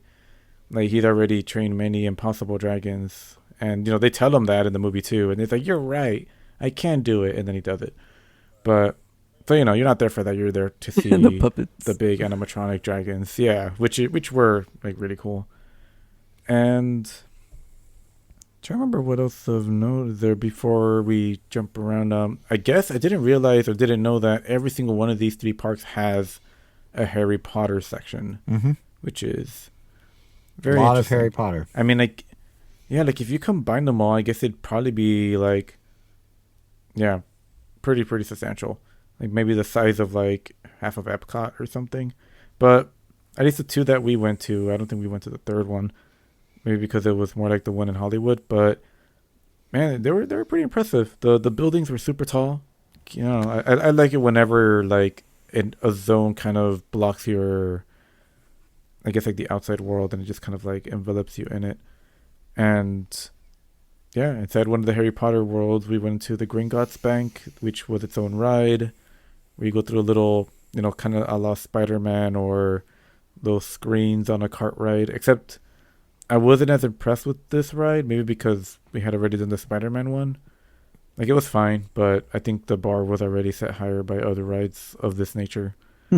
But the queue, though, was really, really cool. The queue was cool. And I think by the time, although I think it was you that pointed out, because there were, there was like some motifs or maybe at this point cliches that we've been experiencing with a lot of these rides going back to back to back. Is either you get a boost start. There's just a lot of boost starts. Almost every ride seems to have a backwards section at some point. And I think it was Jason that said, like, how many fake elevators are we gonna get in? Or just like we in one day and then they're like, yeah, there is a lot of that. Yeah. It And yeah, like maybe I can see why like spacing out these trips like could be good because yeah, like they do start to like blend over each other, and then like yeah, like and that was kind of the thing with like um Tron, Guardians, and I forgot what other one. It's like that one thing when Um, you know the 11 it's like they're all kind of storylines. Space Mountain, but make a tweak. Wait, what? Yeah. Sorry. It's like the one. It's like that one thing when people say like, "Oh, once you know these like seven storylines, you're gonna see every single movie." Oh yeah, So like Yeah, you there's can see that with the rides. I mean, even with Tron and Guardians, to Pretty Angel's much. point, they both have you go through gates. You're in a roller coaster, an indoor roller coaster, going through gates. Like it's gate, it's a gate. In Tron, it's like, oh, it's because it's a Tron game race, and in Guardians, it's like through warp gates. But nonetheless, you are going through gates that are screens in both, and it's fun. But it's you see the patterns. yeah. Admittedly, the elevator in the Men in Black ride was broken, but you could see what they were trying to go for. It's like, oh yeah, you go in here, and then oh, suddenly you're in the Men in Black HQ, but it didn't feel like it lost much just by walking straight across it. It was fine. I'm drawing a blank. What was at the Epic Universe Harry Potter? Was that Diagon Alley? No, that was It was like a Studios. carnival. What was It was like the Frenchy place. We got drinks there. right. It was the don't Fantastic know Beasts what ride themed it was. park. Right. Oh Yeah. yes, yes, Okay, yes, that's yeah. right. Because we didn't spend a ton And of time in then, that yeah. one except the drinks. Yeah. Yeah, but yeah, like I think maybe where we were, but yeah, either way, the Universal parks were really fun. It was some nice diversity. Our friend clued us in that a lot of this is due also to a lot of Imagineers having jumped ship to Universal, and Mhm. like yeah, you could definitely tell like they really upped their game, and it's great. It's good. It's good to have this kind of competition, and that you can't just get just this level of immersion with Disney, and that you also have it with Universal. And that immersion. Which, of course, Before you get to Nintendo, I'm guessing you're going to Nintendo. no, Okay. go for it. I was just say that immersion, credit where it's due. In Epic Universe in particular, the food was well themed. And so we talked about Super Nintendo World on the show before, and we talked about, Toad Cafe, like all the food's actually pretty well themed and stuff. Like the food is very well themed across Epic Universe. The way you enter each park, like each land, if you will, the How to Train Your Dragon or Nintendo or Harry Potter or Dark Universe, is like you go through this like warp gate thing. And for Nintendo, it's a warp pipe, but for the others, it's like this gate, and you're like entering the world. And when you're in that world, to Angel's point about things being tall, and like it feels like it's a self-contained space that is very well themed. And then when you go get the food, like we got food at Dark Universe, and all the food was well themed. The burger buns were black. The red velvet cake was a coffin that had maggots, quote unquote, on it, which were like sprinkles or something. Like it's Disney will be like, hey, we made this thing and it's cool and it's themed, and anyway, here's a hamburger. That wasn't how Universal felt with Epic Universe, and just the way they kind of like connect all these individual little siloed off parks into this bigger thing by saying, well, it's all part of a universe, and you go into each world of the universe. Very clever. I think your point to be about fair, how the like theme is very well done. like there was kind of a theme in like the Pandora restaurant, but it was more like you don't really feel immersed. It just feels themed. Yes, Instead and of these like are feeling immersed. like, Yeah. this is like a restaurant inside a castle. Because Exactly. like the food was good, but outside of like the plate and silverware, or like the oddly shaped plate, it's basically just like, oh yeah, this is just some nice like chicken and whatever, and the drink we had at the tequila whatever was just like with like orangey and red. It's like, oh yeah, the Pandora sunrise, Right. but And Disney's getting better because they're seeing the effort Universal's putting in. They have to compete. So like Star Wars, like Galaxy's Edge is pretty cool in that regard. But the majority, for sure, of Disney's theming currently, I would say, falls behind what Universal is doing with their newer stuff. mm-hmm. Yeah. Which I was gonna say, which takes us to the restaurant, but since you already brought that Oh, up, I'm sorry. I thought you were going this to was one of the Nintendo. I'm sorry. Well, I'm trying to be a host here, but I guess some things are hard to let go. That is going to be the right things. I just keep interrupting you this episode. I'm sorry. But yeah, like to kind of loop back around to where we started, which was Epic, and also where we first basically went to was Super Nintendo World, which in and of itself, it's like slowly becoming its own Epic Universe, because Epic Universe is like the hub that you go through portals to those 5 different areas, and now you have within Super Mario World another portal within it that takes you to Donkey Kong Country. And yeah, like we had all been to Super Nintendo World before, but Donkey Kong Country, at least to me, and I want to say Jason, was new. Correct. Elvis had been to it in Florida last year. Yoshi was also new And- for me because that's only in Florida and Oh Japan. yeah. And I didn't. Yeah. And how was that? Actually, yeah, before we go to Donkey Kong, how was Yoshi? Yeah, we should definitely save Donkey Kong for the end compared to Yoshi. So Yoshi had one of the longest lines we experienced that day. It wasn't accurate. Yeah. And it was But I mean- we were like, yeah, you should wait. Yeah, I think after when you were on the ride, we were like actually, yeah, Jason should have waited for later. It would have been Yeah, so less time, when we and got on it the looks line, better it at was night. yeah, it would have been better at night. When we got online, it was 75 minutes. By the time we got off the ride, we were hearing it was 120 minutes, which is nuts. The ride, actually, I take it back. It wasn't 120, 110. But the ride is maybe 5 minutes long, 4 minutes long. It is a slow ride. It is like a traditional dark ride, the Disney type. But you're on a cute little Yoshi. You're like in a little cart that's moving slow as Yoshi. It's a Yoshi. And then you just kind of climb up the side of like Mount Where you're like, oh Beanpole. my god, it's like a Yoshi transformation. He turned into a theme park carousel. I did not have that thought at all, but I should have. No, but it's yeah, you like go up this little this little track forget he along could the side of transform, Mount or that was, like, a whole Beanpole, which is part of the them. tower. Yeah. What? Yeah, Sheath Island was all about the transformation. Yeah, the helicopter. Yeah, but he was a action. helicopter. Yoshi just kind of. But went he was away. a cool helicopter, That was a not a cool sad game. little tram car. Yeah. Yeah, he was a train at one point. He was He was- Maybe I guess he was this a- is what this is, but they didn't theme these like the train. They He just was a themed these like mole. Yoshis with their They need stomachs to- cut they out. need to repair So- those.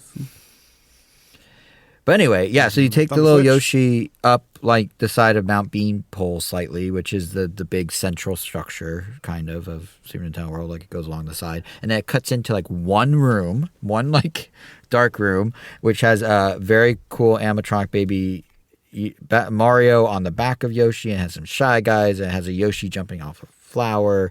And then you come back around the outside, and you see a few other things, including some baby Yoshi statues. And then you see a Captain Toad, and he says, I can't do the voice, but like, you got the golden egg. And then it's over. And that's it. You're like, I was looking for that.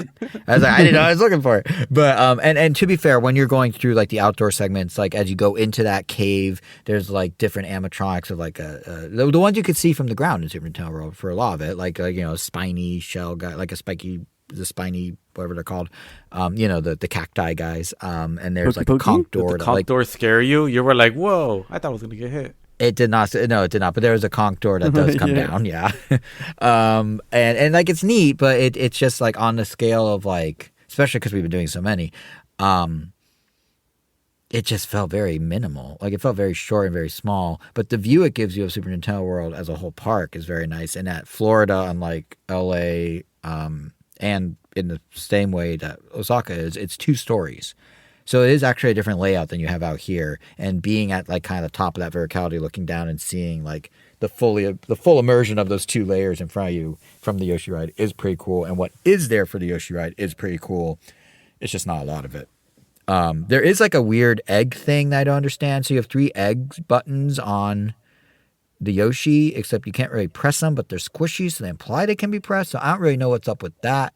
But I wanted to see my boy Captain Toad. I saw Captain Toad.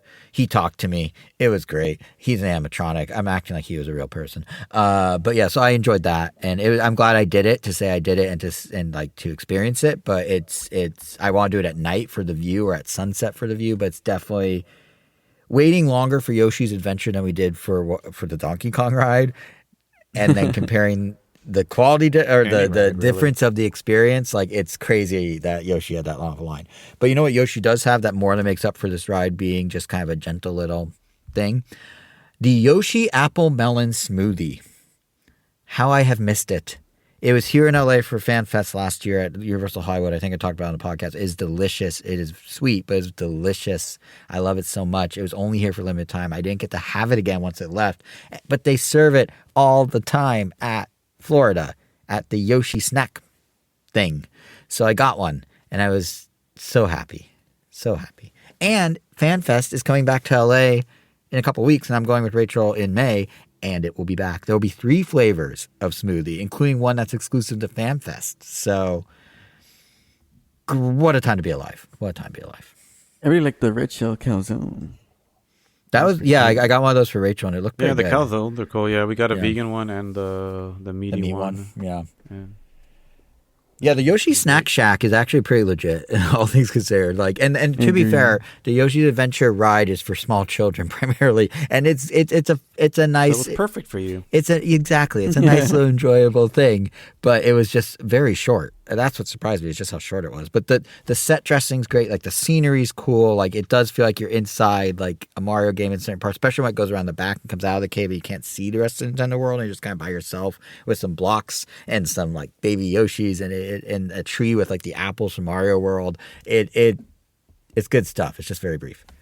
So. But yeah, and then of course there's Donkey Kong World, Donkey Kong Country. My mistake. And definitely, smaller than Super Nintendo World, but it was really, really great. I really loved it. I mean, it's obviously I think my only nitpick is that it was themed after Donkey Kong Country Returns and not Donkey Kong Country, but I can understand why, but it's more on the speculative side. But that's neither here nor there. What is here is the Country Returns one, and what they did with it was really great. Like everything is exactly like the game, like the music, the enemies, the flowers. Like it was, it was compact but just very satisfying. I really, really loved it. I wish I could have seen Donkey Kong below his treehouse, but the fact we had this treehouse to ogle at, and I took many pictures of it. I've even updated my wallpaper. Like, damn. And we're not even getting to the ride. I'm just getting emotional talking about it. Just really loved it. But I the will. ride, the fact it's also into the minecart was also just really cool. Like that's just one of those things that for the longest time, like it just feels like, oh, this would make for an awesome ride, and then it just materializes. Super cool. To end on, before you end on the high note of the ride, I do want to point out they have, much like Super Nintendo World proper, power band activities you can do inside the Donkey Kong part. You can find the 4 layers of Kong and you get a stamp in the app. You can do stuff on the line queue and get stamps. They also have bongo drums, which is a great Donkey Kong a Jungle Beat reference, where if you drum the right rhythm, Rambi would come out of a crate. Not only did the costume Donkey Kong not show up for the photos like Angel was saying, Rambi also did not come out of the crate that day. So in a very small park of Donkey Kong Country, 2/3 of the things that were there were weirdly not there the day we were there. But what was there was the ride that you're about to get into, and that was cool. Yeah, but it was odd. Yeah, even the ride, we went on it twice. Once right when we got there and once right at the end. Yeah. And like half the stuff also wasn't working the second time around. Like, the first time around you see Diddy and Donkey Kong, like, seemingly about to hit you in their own minecart coming at you, but they just didn't come out the second time. There also was no music the second time, which was odd. Oh, yeah, there was also no music the second time, which made the banshee screams of the totems that fall on you better. just way creepier. Yeah, and we went at night the whoa. second time, or like at dusk, so it made the banshee screams also a little more ominous in that regard because it was in the dark, kind of. Yeah. But, yeah. And the queue was also really neat. Like, you just have like ambient, like Donkey Kong music, and then you go into the Golden Banana Temple. There's some neat hieroglyphs. There was a couple Pikmin. Not to mention just the fact that there was just Pikmin all over Nintendo World and Donkey Kong Country and the the shop next door, which we can touch upon a little bit later. But yeah, Miyamoto really wasn't kidding when he was going to shove the Pikmin everywhere. It's so blatantly Nintendo copying hidden Mickeys at Disney parks, but it works so well. And as a big Pikmin nerd, I love that they do it. It's so fun to find the Pikmin, but it's so obviously a hidden Mickey play. But it's I love how they do that. Mm-hmm. But yeah, ride was great. We bought a picture. We did. Bought a Donkey Kong water bottle, a lanyard for work because my Bowser one is already getting really worn. And we bought a very good amount of Nintendo stuff. I think overall between my brother and I, we spent like over $300 on just Nintendo stuff. Um, but yeah, good stuff. Oh yeah, and I that got in some that store Lumas next to that talk to each other. yeah, like in that store, like next door to the entrance in the Super Nintendo World, like it seems weirdly out of place because it's just kind of like off to the side, but it has like these nice columns that have like different Nintendo characters like at the base of the column.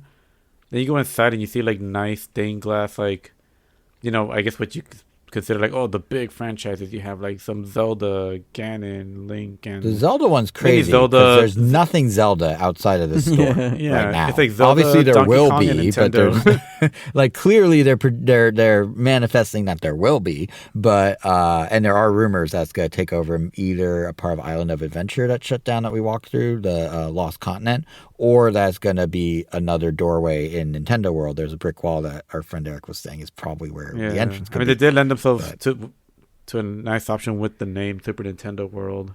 I kind of hope yeah, so it was because it would be intentional. hilarious Yeah. if like say like 10 years from now Super Nintendo World is like a gateway to a Zelda land, a Fox land, a Donkey Kong land, and it's just like an epic universe within an epic universe. Yeah. More so than it already is Mm-hmm. becoming.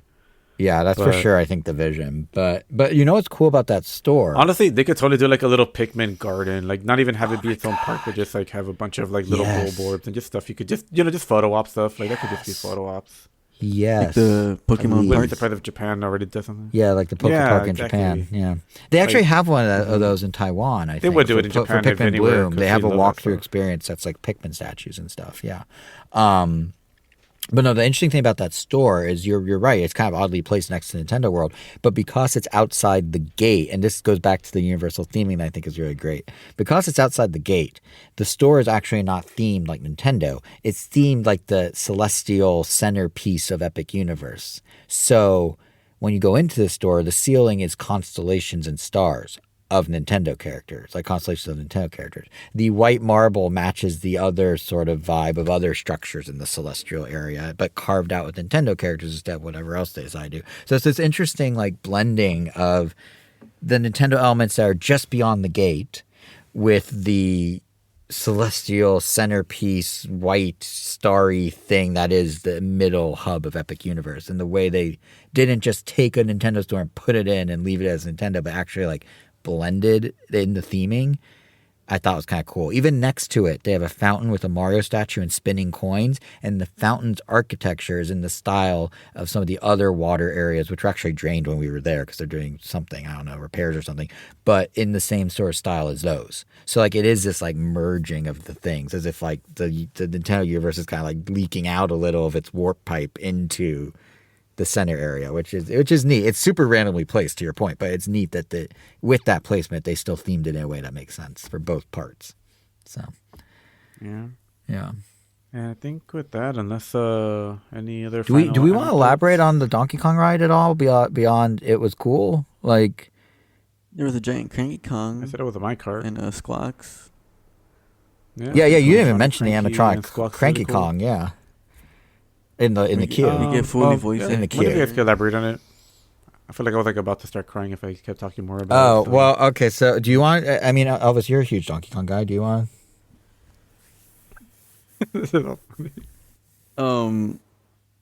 There's not much to it. I mean, part of the queue, you go inside the temple. On the walls, you see a bunch of hieroglyphs of like really cool stylized Donkey Kongs. On one wall, you see like the first level of like more of Donkey Kong, the arcade game, in little hieroglyphs. And hidden within the hieroglyphs, you see more Pikmin because they're just everywhere, even within drawings. And then even later, you see like more hieroglyphs of Pikmin carrying a banana. But yeah, you're walking through the Golden Temple. There's these cool Donkey Kong statues that are also like very stylized Golden Temple-y relics.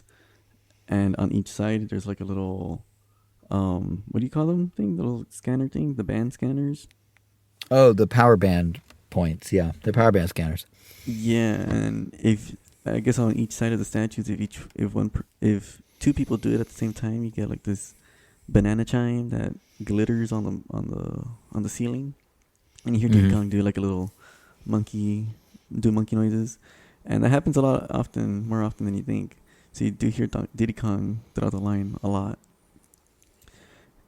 and then at some point, And also, like, uh-huh. go ahead. I just say also Cranky when he's talking makes references to like other stuff, including Dixie, which is kind of fun. Like there's Oh yeah, good little yeah. I nods. guess I was leading up to there. I guess as you make a left. I keep doing that to you guys. I'm so sorry. I should be banned from this podcast. You do see Cranky Kong on his chair. You could see, I think last year, I forgot to check my photos from last year, but I'm pretty sure he was rocking on his chair, and he does have like the pistons under his chair too. That shows that it should have some movement, but it wasn't. Yeah, he has rails or something. Yeah, it wasn't moving for us though. But his eyes do, and his mouth does, and that's pretty cool. And his beard is like real hair, so it's cool seeing it move. He looks very fuzzy. His whole everything looks. I wanted to like hug him. Yeah, I was staring at this carpet too, like on the bottom. Like it's just all real practical stuff. It's pretty cool. And then Yeah, I'm kind of surprised how close you could get to him, considering he's like an animatronic like that. I don't think we're usually that close to animatronics. Same with like the Gringotts ride for Harry Potter. Like all the bank tellers are animatronics, and they're like one row over from you. Like you could just walk over technically. Like it's weird they're not behind any sort of casing, or they're just there. mm-hmm. Yeah, I mean it makes it cool. You could see how well they are.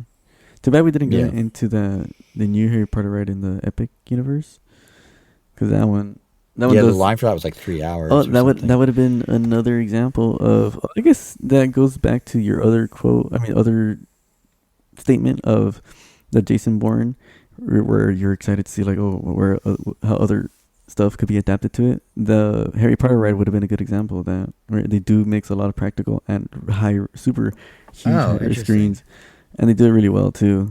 I forgot about that. That's why, like, the first time I wrote it, it did break down a lot during the queue, so it took like 2 or 3 hours as well. Then once I got on it, it was like, okay, that was cool. Like I haven't seen that before, other than the Jason Bourne. But the Jason Bourne is also like a show. This is like a ride, right? So it's like it was definitely something new. So it was like, okay, that was kind of worth it, at least for the first time, because I had never seen anything like that before. So it would have been cool. Yeah, the power of being surprised like that, just like, you know, the Jason Bourne, the ride, the Peter Pan ride in Japan, just like the transitions were just done so well. Like I haven't seen seamless transitions like that. Like there's one towards the end, if you're right, where you go from like the sky to London, that is just done so well. Oh yeah, that you don't even notice. And the best part of the Donkey Kong ride is little Dixie Kong sending you off at the beginning of every time you ride it. Yeah, the animatronics on the ride. Diddy Kong getting the banana. I mean, it was just really cool to see Donkey Kong, like, you know, banana slamming the giant tiki, and then you see Diddy in the back. Oh, what's neat about really good. I just thought it was a big drum, and then I realized he was. Oh no, it's the boss. I've never noticed. That's funny. What's neat about the ride too is, and you can kind of see. So we were talking about how well Universal themes stuff, and they do, but they also. E.T. That was really great. It's really super quick attention. I just gonna say real quick that while we're talking about Donkey Kong ride, one thing Universal does great is theme stuff. One thing that Disney still does better is hide the bones of something. So at Universal, and this is true at Nintendo World especially, you can see the mechanics of stuff. You can see the track things are on more easily. You can see, like, if you go up and look down at certain parts of Nintendo World from like elevated points, you could see like the exact mechanisms that are making the Goomba go back and forth or whatever. Like Disney would never. But on the flip side, they're really good at making the animatronics. So one thing that I thought was really cool about Donkey Kong, the minecart ride, is they'd create this whole feeling that you're on a broken track, just like in the games, and you jump between the tracks. What they then do is kind of weird is they also make completely visible the real track. So if you're looking at it like top level, you see the fake track. It looks really cool. If you kind of look a little under that, you can see the actual track. But the fact that they have a coaster as a fake track that you're riding on, and then as a sidearm that's actually connected to the cart, that is the real track that you're actually using, is a very neat feat on their part. Even if you can see how they did it, the fact they did it makes the ride just that much cooler. The illusion is maintained really well while you're riding it, but But Yeah, at the from everywhere second you else, see because it from the that's how- from outside the ride or watch someone else ride it, it's the illusion's gone. Yeah. Yeah, and there's one particular section where it jumps like from left to right and right to left. Yep. That is just really, really cool. Yeah, it's a very But- cool concept, and they execute on it really well. hmm But yeah, and I mean, besides that, yeah, definitely almost forgot to just mention that we rode the very ancient ET ride that is still intact and still very much the same. And It's also a little feels time like bubble. it still had the same air. Like it smelled interesting in there. yeah, that's fair. Yeah. But yeah, and I think it broke down on us right before we got on. They had to swap in But- different cars or different carts, and then they had to run tests on them. Yeah. But yeah, still really great. When the music picks up, it's just right. No, that was really fun. I forgot that there was a whole like mission for ET to find his Yeah. friends, and I think when Steven Spielberg like says the name of like, oh, ET's master Gordorplorp or whatever it was, like has like a message, and then like he just speaks normal English. And you see him like right above you, as well, like in the queue. The queue is also really cool because it's like, sun is out, and then you go inside and it's like forest at night, and it's really well done. Like still holds up all these years. But it's crazy. still It's still it's still not weird that they basically made up an like ET ends, he goes home, and this one's like, and here's ET's planet and all his buddies, and you're like, what are these? Like, what? you gotta what save is his you gotta this? save his home world. Yeah, but it's just like Yeah, out they of start- nowhere, all this Yeah. crazy new lore drop, basically, and like they're It's like the and then there's first like a third weird is Ewok basically party the at the movie. end, but with ET people, like it's crazy. Yeah, like the first third of it is like really cool because it's basically you're actively being part of the movie. Yeah. Where you're escaping from the alien protection force, the Earth Defense Force or whatever. And yeah, then you fly off on your bike through wormhole, and then you end up in ET land. And And it's like before a that, party. and before that, you're given a card, and then I guess like a court stenographer on break, or I guess like in between jobs, is there just like getting like, what's your name? You give them the name, and they just type it really fast, and you keep going, because ET at the end will try to say everybody's name, but usually tends to miss some people. Elvis apparently having not heard his name before, which Yeah, it took it's really unfortunate. it took But 3 times writing this damn ride to get my name. and I think yours was the only one he said at this time, because I did not He hear Yeah. it. was. He was the only one. But you must be so well versed in ET Home Planet and its party scene by now. Yeah, having the little babies are pretty cute.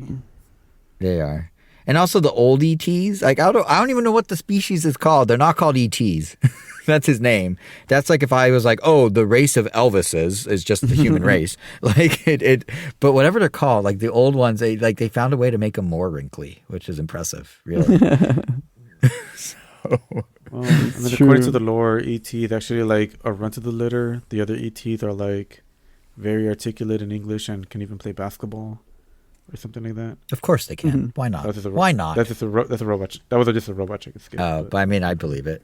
Based on how what that ride turned into, if there's a basketball court and they're like crossover with Space Jam, I'd be like, yeah, you're gonna cross over. Yeah, I'd totally buy it. Which apparently these aliens, I think they did appear in one of the Star Wars movies. So in a weird way, it's like they're canon to Star Wars. Man, Disney has a lot of stuff in the Universal Park. Simpsons, Marvel at Island of Adventure, E.T. and Star Wars and the E.T. ride. Man, that's a lot. Yeah. Well, the podcast, I think this has somehow become one of our It has. longest episodes with the least amount of topics. I don't think. Yeah. That's probably fair. We I were mean, even going to talk about Pokemon Champion. I know, Angel, you and I were talking about, should we talk about the Pokemon topics are Champions? pretty But big. nope.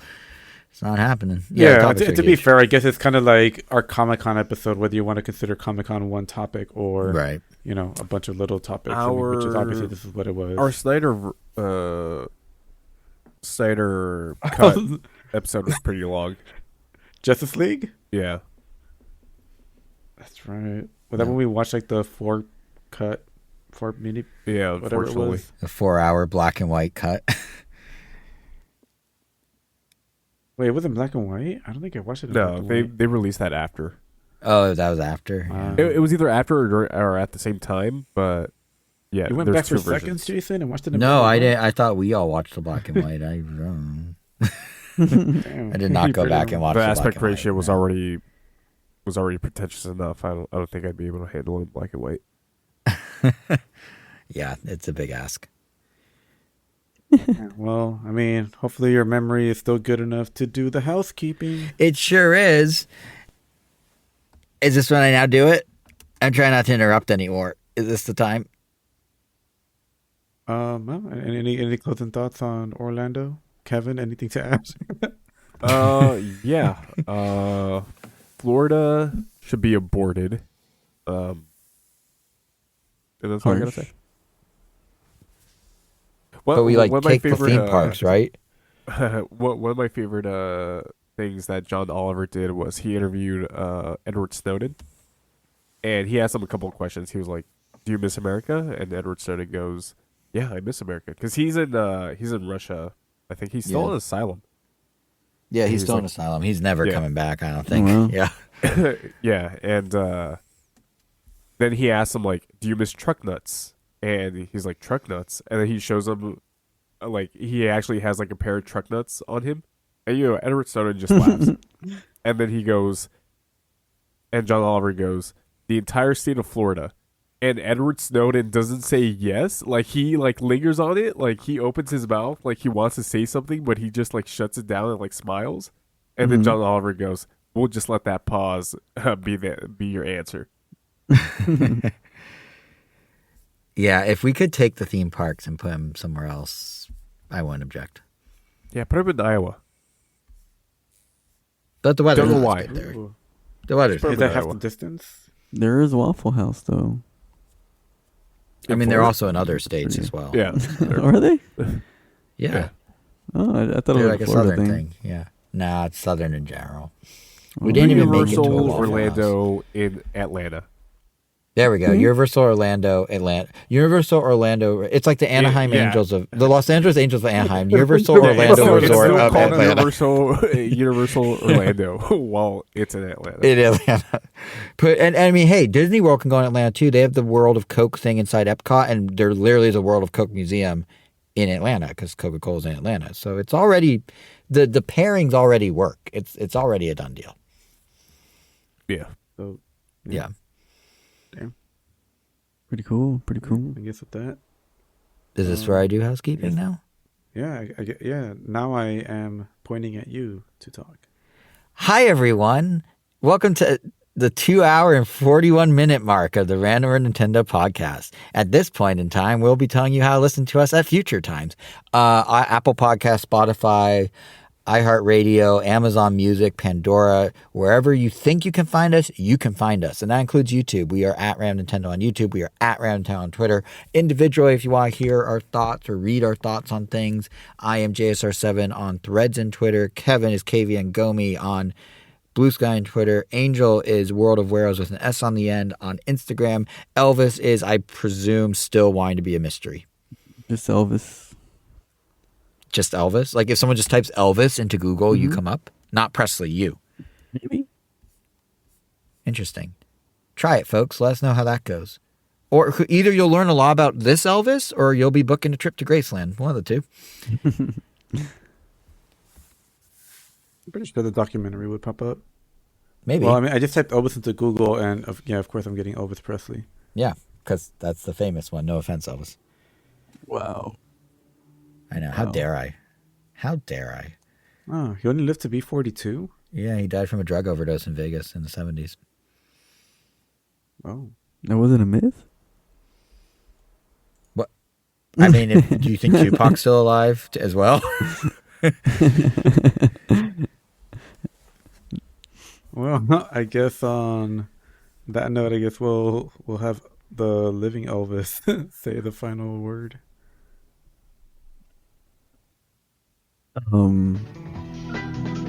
Good night.